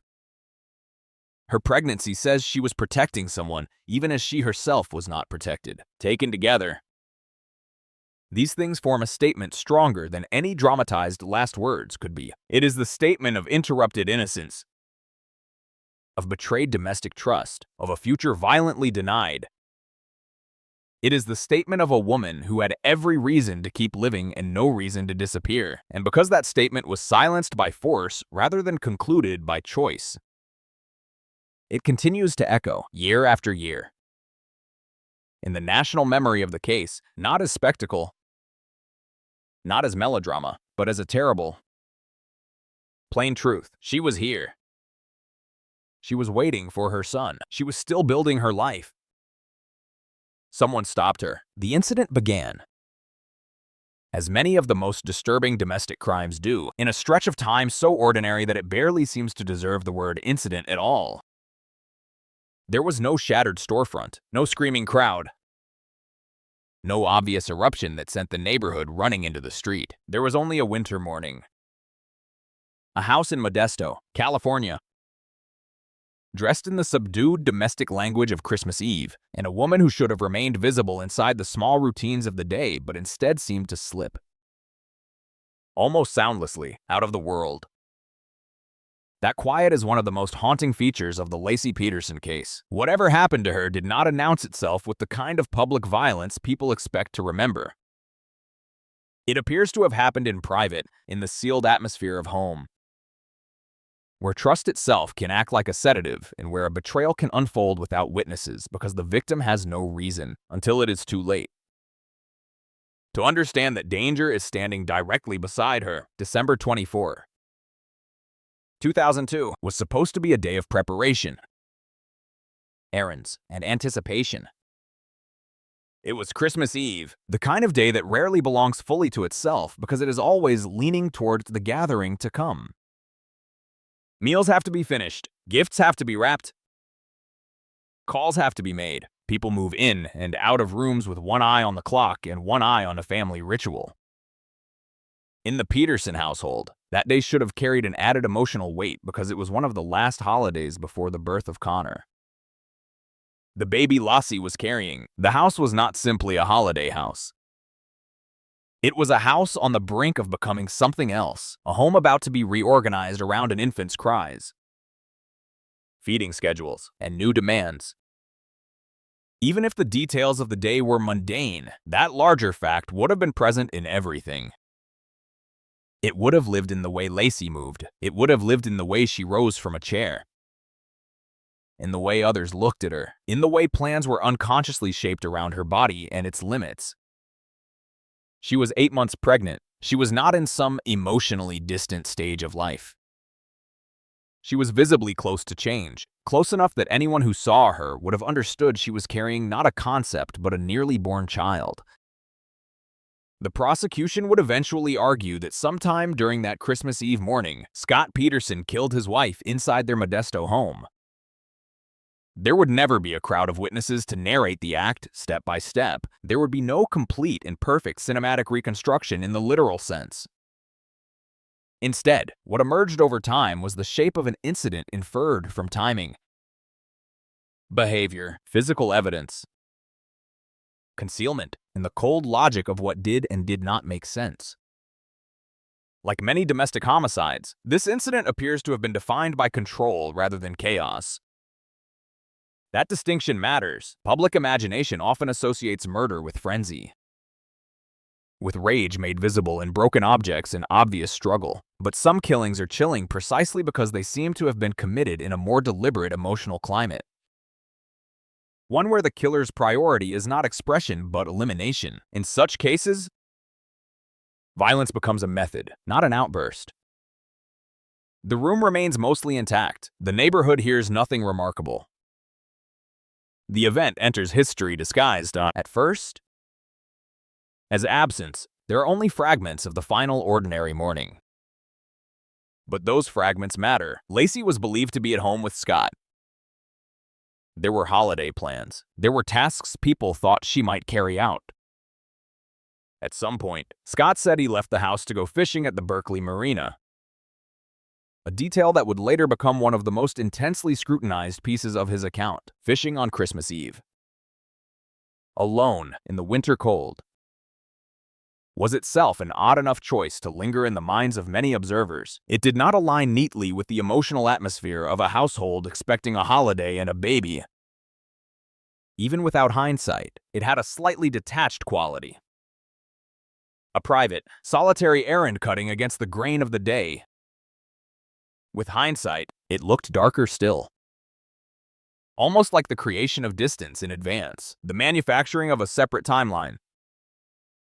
A man placing himself elsewhere while something catastrophic had already taken place. But before the public knew any of that, before the case swelled into national fixation, there was only the incident as lived by the people inside it.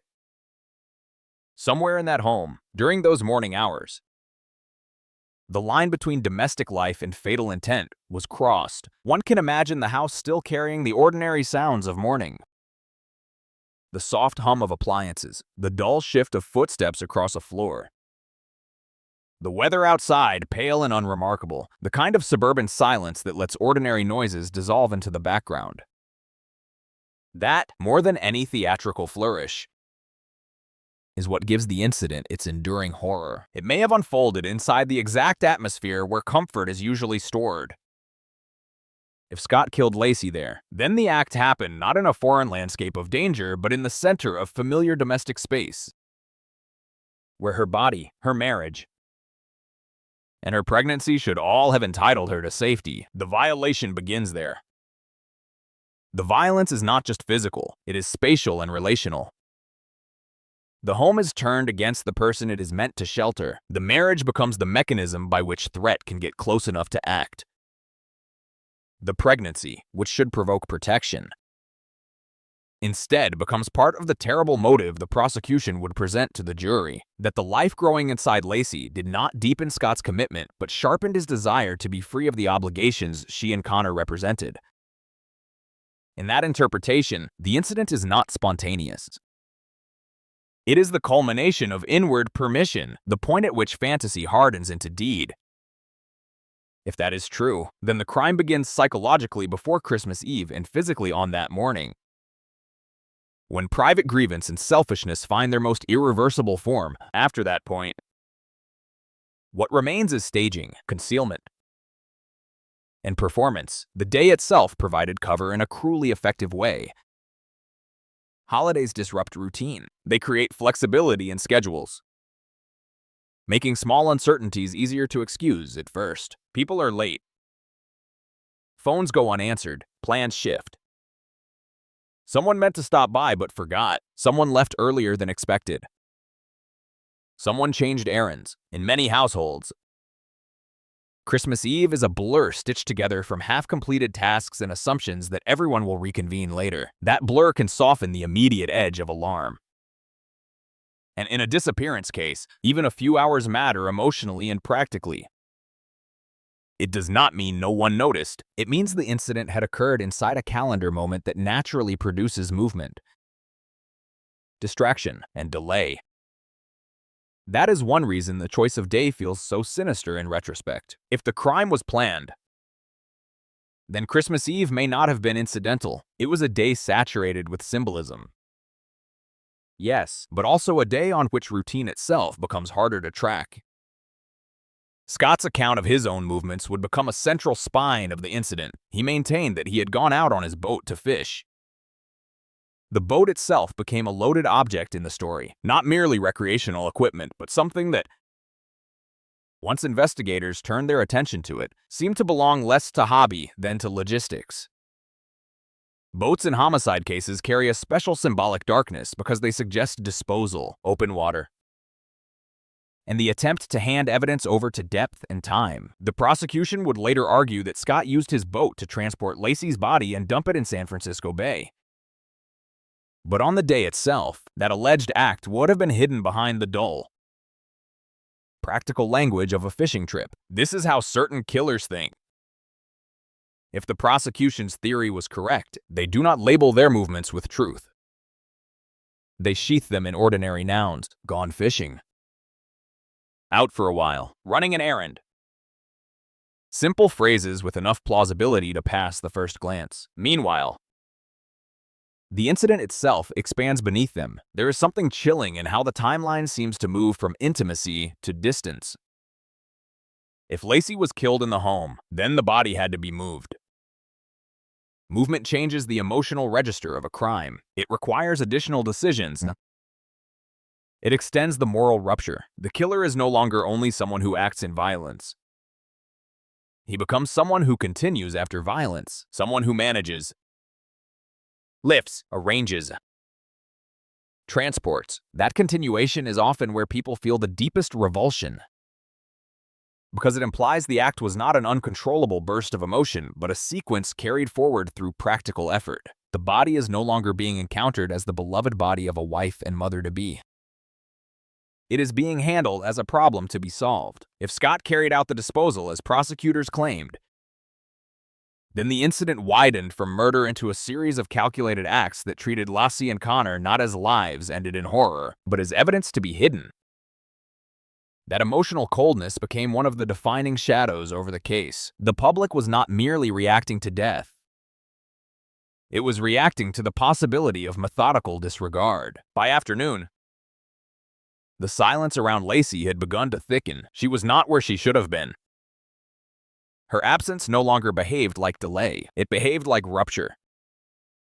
One of the eeriest details associated with the case was that the Petersons' dog was found wandering with its leash on, an image so small and so haunting it has remained lodged in public memory. A leashed dog loose in a neighborhood feels like a sentence missing its final word. It suggests interruption. Someone had intended a walk, or at least the appearance of one. The animal, innocent and mute, became one of the first physical emblems of something gone wrong. A dog does not explain. It only returns carrying the shape of confusion. In crime stories, certain details survive because they compress an entire emotional reality into a single image. The leashed dog was one of those details. It carried loneliness, disorder, and the ghost of ordinary life all at once. It suggested a person who should have been at the other end of that leash and was not. As concern escalated, family members and others moved from assumption into fear. That shift is part of the incident too, though not part of the killing itself. Incidents of this kind radiate outward. The violence occurs in one place, but its shock is delivered through many bodies, many minds. The mother calling, the relatives searching, the friends replaying what they know, the neighborhood becoming suddenly alien because the familiar geography now contains a gap where a woman should be. By the time the search for Lassie was underway, Christmas Eve had been stripped of its normal meaning. The day had been rewritten. Instead of food and celebration, there was dread. Instead of anticipation for the holiday, there was the first suffocating sense that something much larger and darker had entered the family's life. And Scott, standing near the center of it all, would already have begun the second phase of the incident, the shaping of his public self within the disaster. This is where the Peterson case became especially unnerving. In many crimes, the killer disappears, runs, fractures under questioning, or leaves behind obvious signs of panic. Scott did not initially perform panic in the way people expected. He appeared composed, too composed. Many thought that judgment is often contested because grief has no universal face. And it is true that people can behave strangely under shock without being guilty, but the incident here cannot be separated from the atmosphere his demeanor created. As family members and volunteers searched, as public sympathy initially flooded toward the missing pregnant woman, Scott's reserve began to read less like stunned restraint and more like vacancy. The emotional mismatch became part of the event itself because it shaped how others interpreted every passing hour. While Lacey's loved ones seemed pulled open by fear, Scott often appeared contained, even protected from the full force of the crisis. That containment would later look damning, especially once the affair with Amber Frey surfaced. The discovery of that affair retroactively altered the emotional meaning of Christmas Eve. It suggested that while Lassie was living inside the reality of marriage and impending motherhood, Scott may have been nurturing a separate self entirely. One oriented toward romantic novelty and escape. That revelation did not just embarrass him morally. It transformed the incident into something more coherent and more terrifying. It supplied motive with flesh. It invited the public to imagine Christmas Eve not as a day ruined by random tragedy, but as the day a man who wanted a different life decided to remove the people binding him to the current one. Whether one saw the evidence as airtight or circumstantial, that psychological narrative had enormous force. It made the incident legible in a way that random violence would not have been. It suggested betrayal from within, not attack from outside. From the perspective of narrative structure, Part 4 in this story is the hinge. Before it lies context, hope. The quiet testimony of an ordinary life. After it comes evidence, investigation, suspicion, and eventually judgment. The incident is the bridge between those worlds. And what makes it so unforgettable is how little noise it seems to have made while it was happening. No public climax announced it. A woman disappeared. A husband offered a story. A dog wandered home. A family entered nightmare. The country would later fill in the blanks with evidence and argument, but the central terror remains the same. Somewhere between the domestic calm of a Christmas Eve morning and the cold later fact of bodies found in the bay, a private act of violence appears to have occurred that severed two lives from the future they were approaching. That is the incident in its starkest form, a turning point hidden inside routine. A murder concealed at first by the quiet manners of home, a day that should have moved gently toward celebration instead tipping, almost imperceptibly at first, into one of the most notorious true crime cases in modern American history. And because the act itself seems to have been committed in such ordinary surroundings, the imagination cannot stop returning there. To the gray Modesto morning, to the decorated house, to the woman 8 months pregnant, to the husband who said he went fishing, to the terrible possibility that the decisive moment was not loud at all, just final. That is what lingers, not only the knowledge that something monstrous happened, but the knowledge that it may have happened in the same muted atmosphere where breakfast dishes sat in the sink, where holiday plans still hung in the air, where the world outside carried on under a winter sky without realizing that inside one suburban home, Christmas Eve had already been turned into a scene of annihilation. The crime scene in cases like this is deceptive because at first glance it does not always look like a crime scene at all. There are no shell casings glittering under police lights, no front door hanging splintered from its frame, no blood trail leading anyone cleanly from one point to the next. Instead, there is a house that appears, in its first impression, almost insultingly ordinary, a suburban home on Christmas Eve. Furniture still in place, seasonal decorations intact. The kitchen wearing the faint aftertaste of domestic life, counters, cushions, floors, and doorways all speaking the calm language of routine, while somewhere inside that calm, a catastrophe has either already happened or has been made to appear as though it has not. That was part of what made the Peterson case so unnerving from the start. The home did not present itself as a place that had erupted. It presented itself as a place that had absorbed something terrible and then gone quiet. When investigators and family members first began moving through the Peterson house in Modesto, they were stepping not into cinematic wreckage but into an absence dense enough to feel physical. Lacey Peterson, 8 months pregnant, was not where a woman in the middle of a holiday and late pregnancy should have been. That fact alone transformed every ordinary object around her into a possible clue. The problem, from the beginning, was that ordinary objects rarely announce which side they belong to. A shoe by a doorway may mean nothing. A purse left behind may mean everything. A vacuumed floor may be cleanliness or concealment. A leash attached to the dog wandering loose may be accident or staging. In a case where the missing woman's husband remained the central source of information about the last known hours, the house itself became less a spectacle of obvious violence than a contested text. every room silently offering details that had to be interpreted against his story. The first and perhaps most important clue was not a dramatic forensic revelation, but the simple pattern of what Lacey had left behind. Missing persons cases often turn quickly on whether the person appears to have chosen to leave or to have been interrupted. People who depart deliberately usually take some essential pieces of themselves with them. Keys, wallet, Percy, shoes suited for the outing. A phone, if not always in 2002 with the same compulsive certainty as later years. Then still often a practical necessity, they leave traces of intention. But when a person is abruptly removed from ordinary life, the opposite pattern emerges. Things remain stranded mid-use, as though the owner intended to return to them within minutes. In Lacey's case, her belongings helped create that early sense that she had not simply gone somewhere and forgotten to call. The life in the house looked paused rather than voluntarily abandoned, and a paused life, especially that of a pregnant woman nearing term, carries its own accusation. It says this person expected continuity. She expected to come back to these rooms, these errands, this day. The dog was one of the eeriest early clues because it embodied interruption in such a simple, heartbreaking way.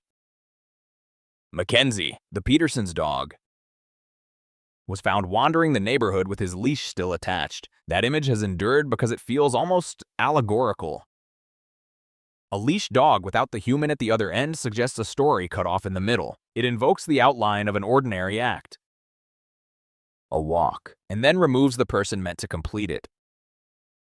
Scott would later say Lacey had planned to walk the dog, but the more the case developed, the more contested that claim became, and the dog ceased to be a neutral fact. Was the leash evidence of the last genuine activity Lacey undertook before something happened to her, or was it part of a narrative arranged after the fact to support the image of a pregnant woman vanishing during a routine walk? That question hovered over the investigation. The dog could not answer it. Yet the clue mattered because it anchored the public imagination to a specific kind of scene, a suburban neighborhood. A loose animal, a woman missing from the ordinary space where she ought to have remained visible. It was a clue not because it solved anything immediately, but because it condensed the wrongness of the day into a single detail no one could ignore.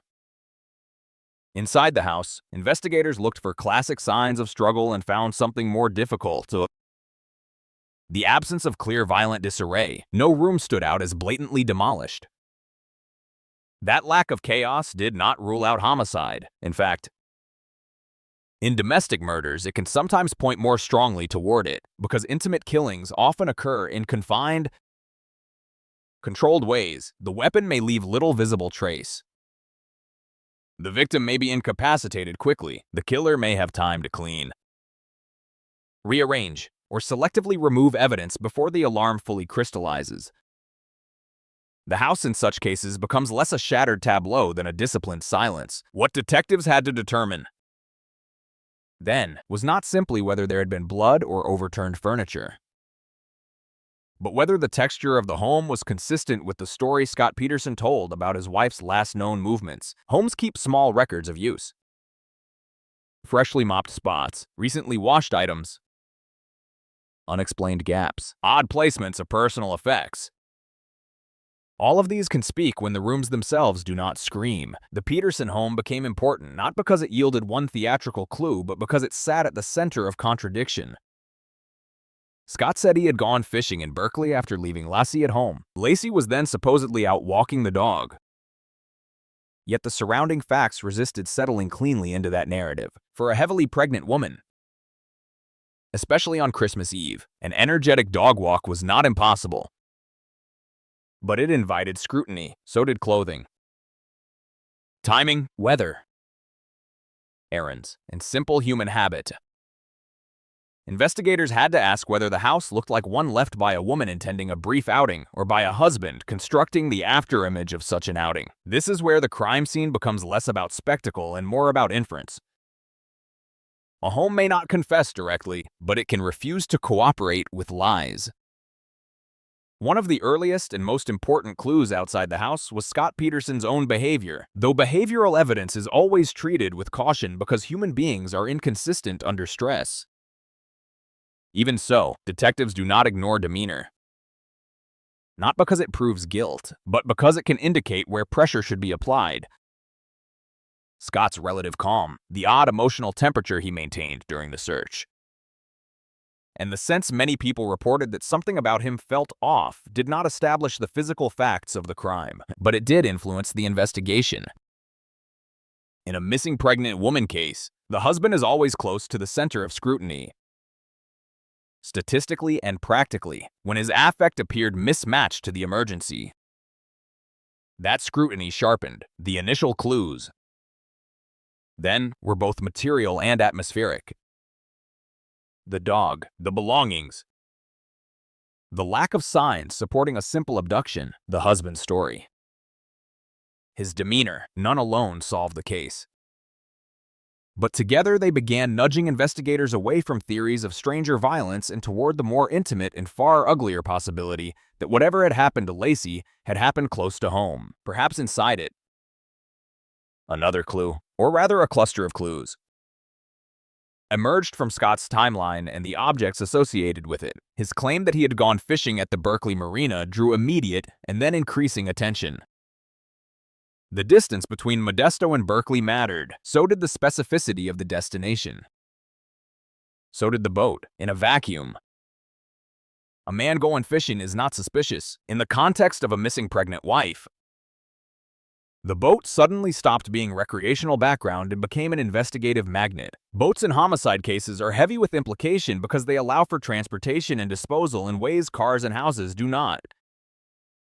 If a body was placed in water, investigators would want to know when the boat had been purchased, who knew about it, whether the wife had ever seen it or approved of it, what equipment was on it, and whether anything in it suggested preparation beyond casual fishing. The boat began to function as an extension of the crime scene, a mobile piece of territory possibly linking the house to the bay. When investigators searched it, they were not just looking for dramatic traces like blood.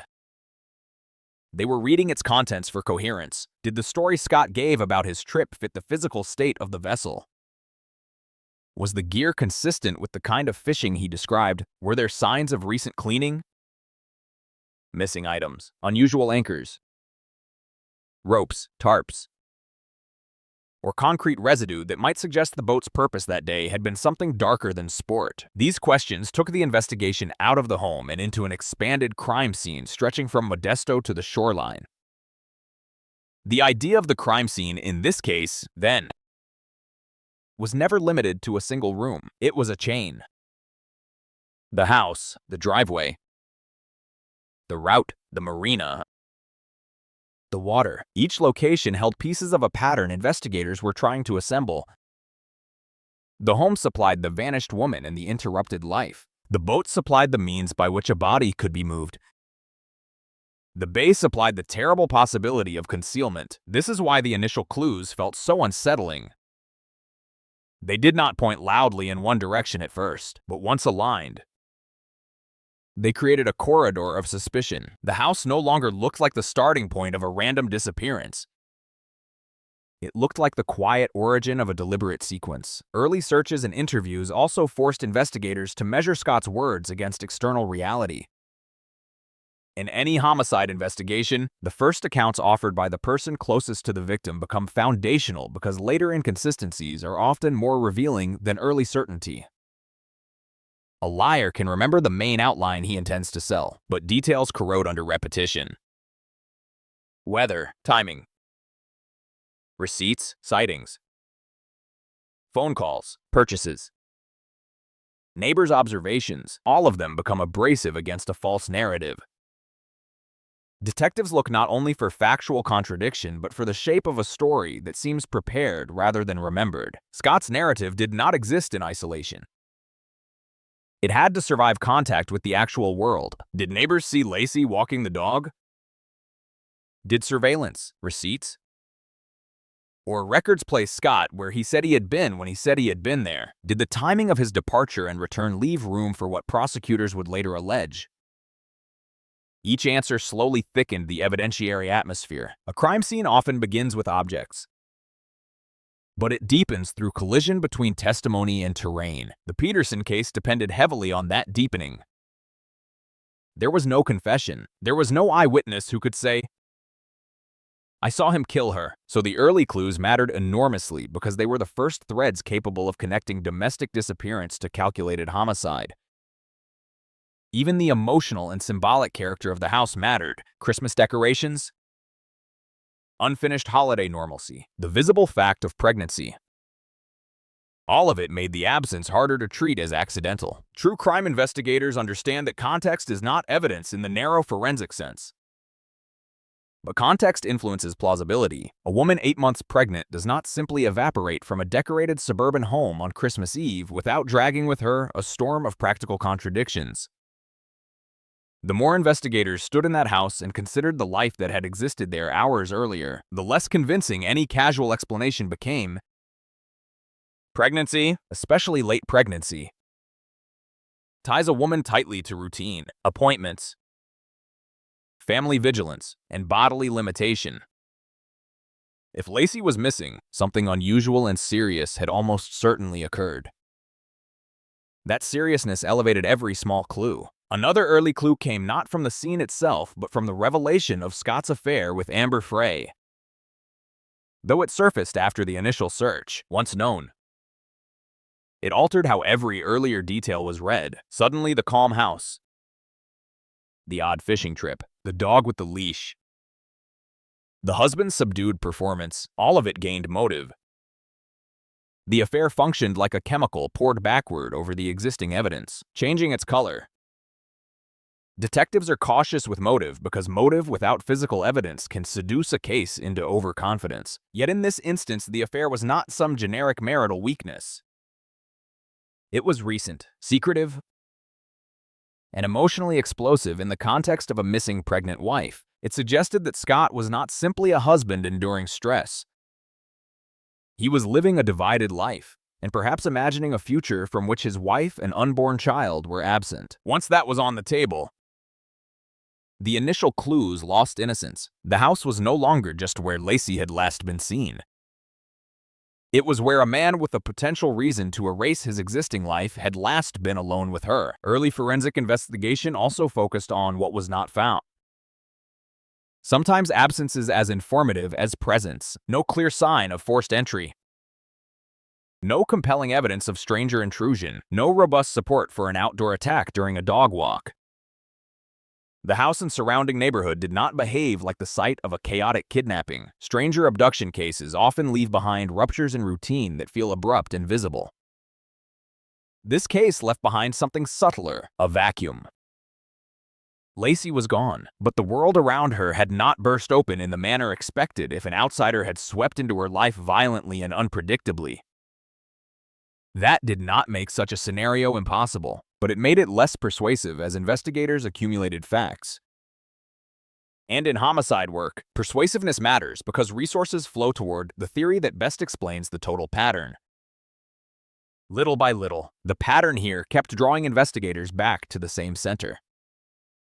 There is something almost unbearable about crime scenes that remain visually calm. They force the imagination to do the work that bloodshed would otherwise do for it.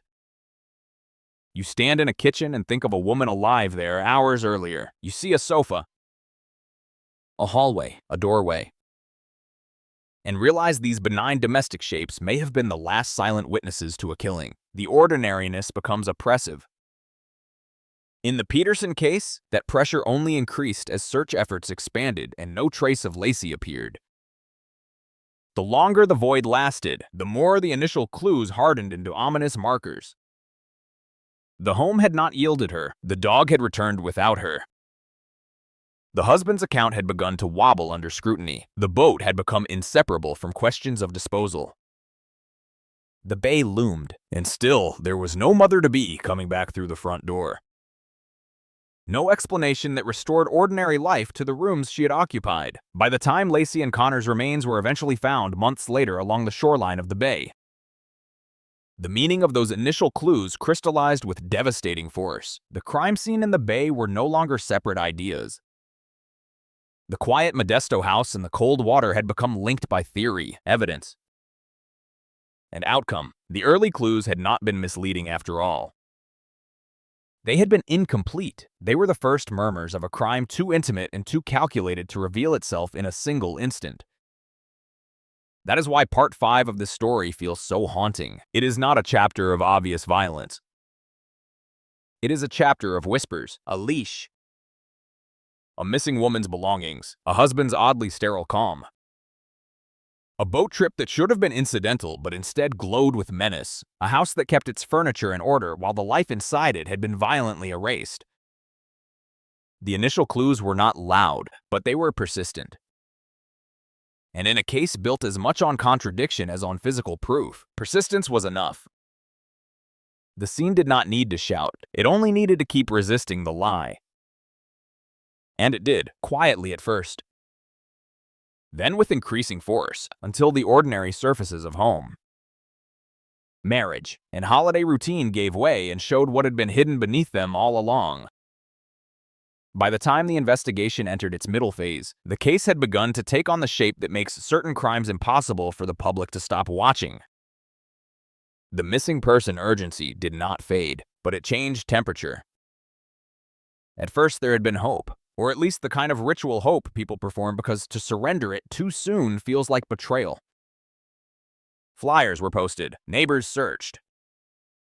Family members repeated Lacey's name into cameras as if speaking it often enough might hold her in the world. Detectives moved through the first circles of inquiry the way they always do in a disappearance, testing practical explanations before darker ones, asking who had seen her, what she wore, what she planned, whether there had been conflict, whether there was any sign of a stranger.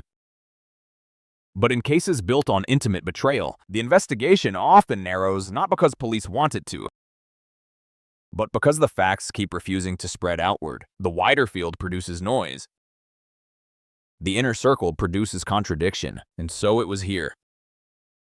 The suspects, at least in the public imagination, began multiplying almost as a psychological necessity. People wanted another answer. They wanted the man on television, the husband with the tidy haircut and level voice, to be merely odd rather than murderous. They wanted some prowler, some burglar, some opportunistic predator to have crossed into the story from outside. They wanted evil to come from elsewhere, but the investigation kept circling back to the same gravitational center.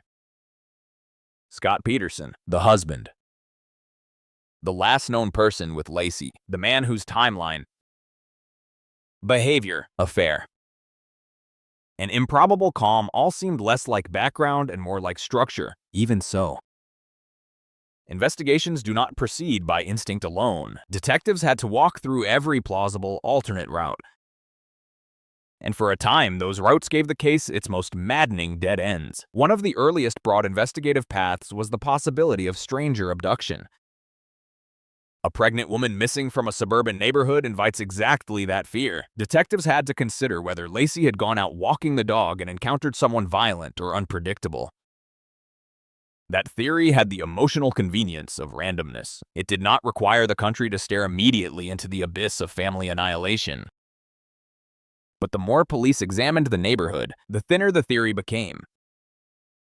There was no strong evidentiary basis for a clean abduction scenario, no obvious witness seeing a violent struggle that morning, no compelling forced entry narrative from the house, and no behavioral pattern from Lacey suggesting she had simply drifted into danger in a way that erased every ordinary tether in her life.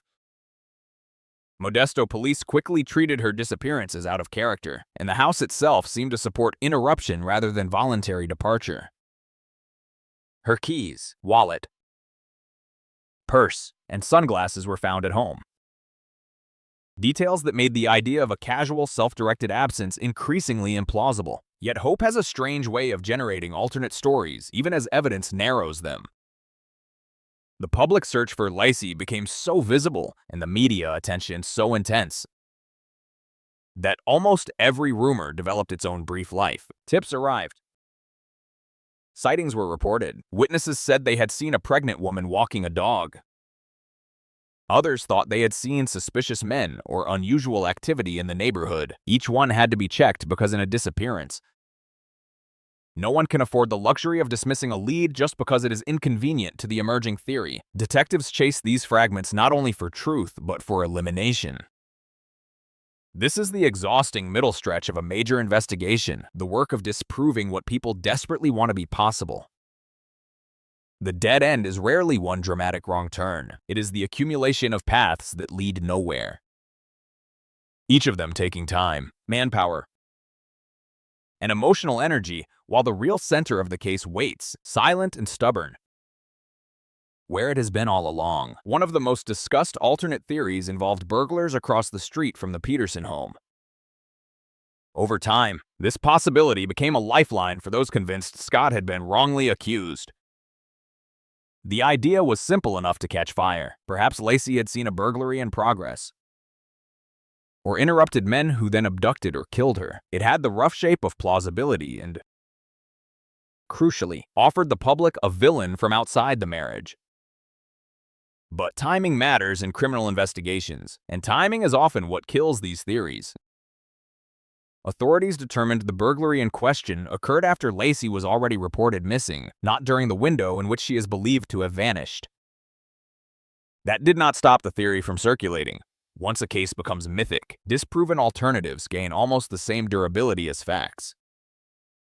But as an investigative lane, it ultimately thinned into a dead end because it did not fit the chronology police were able to establish.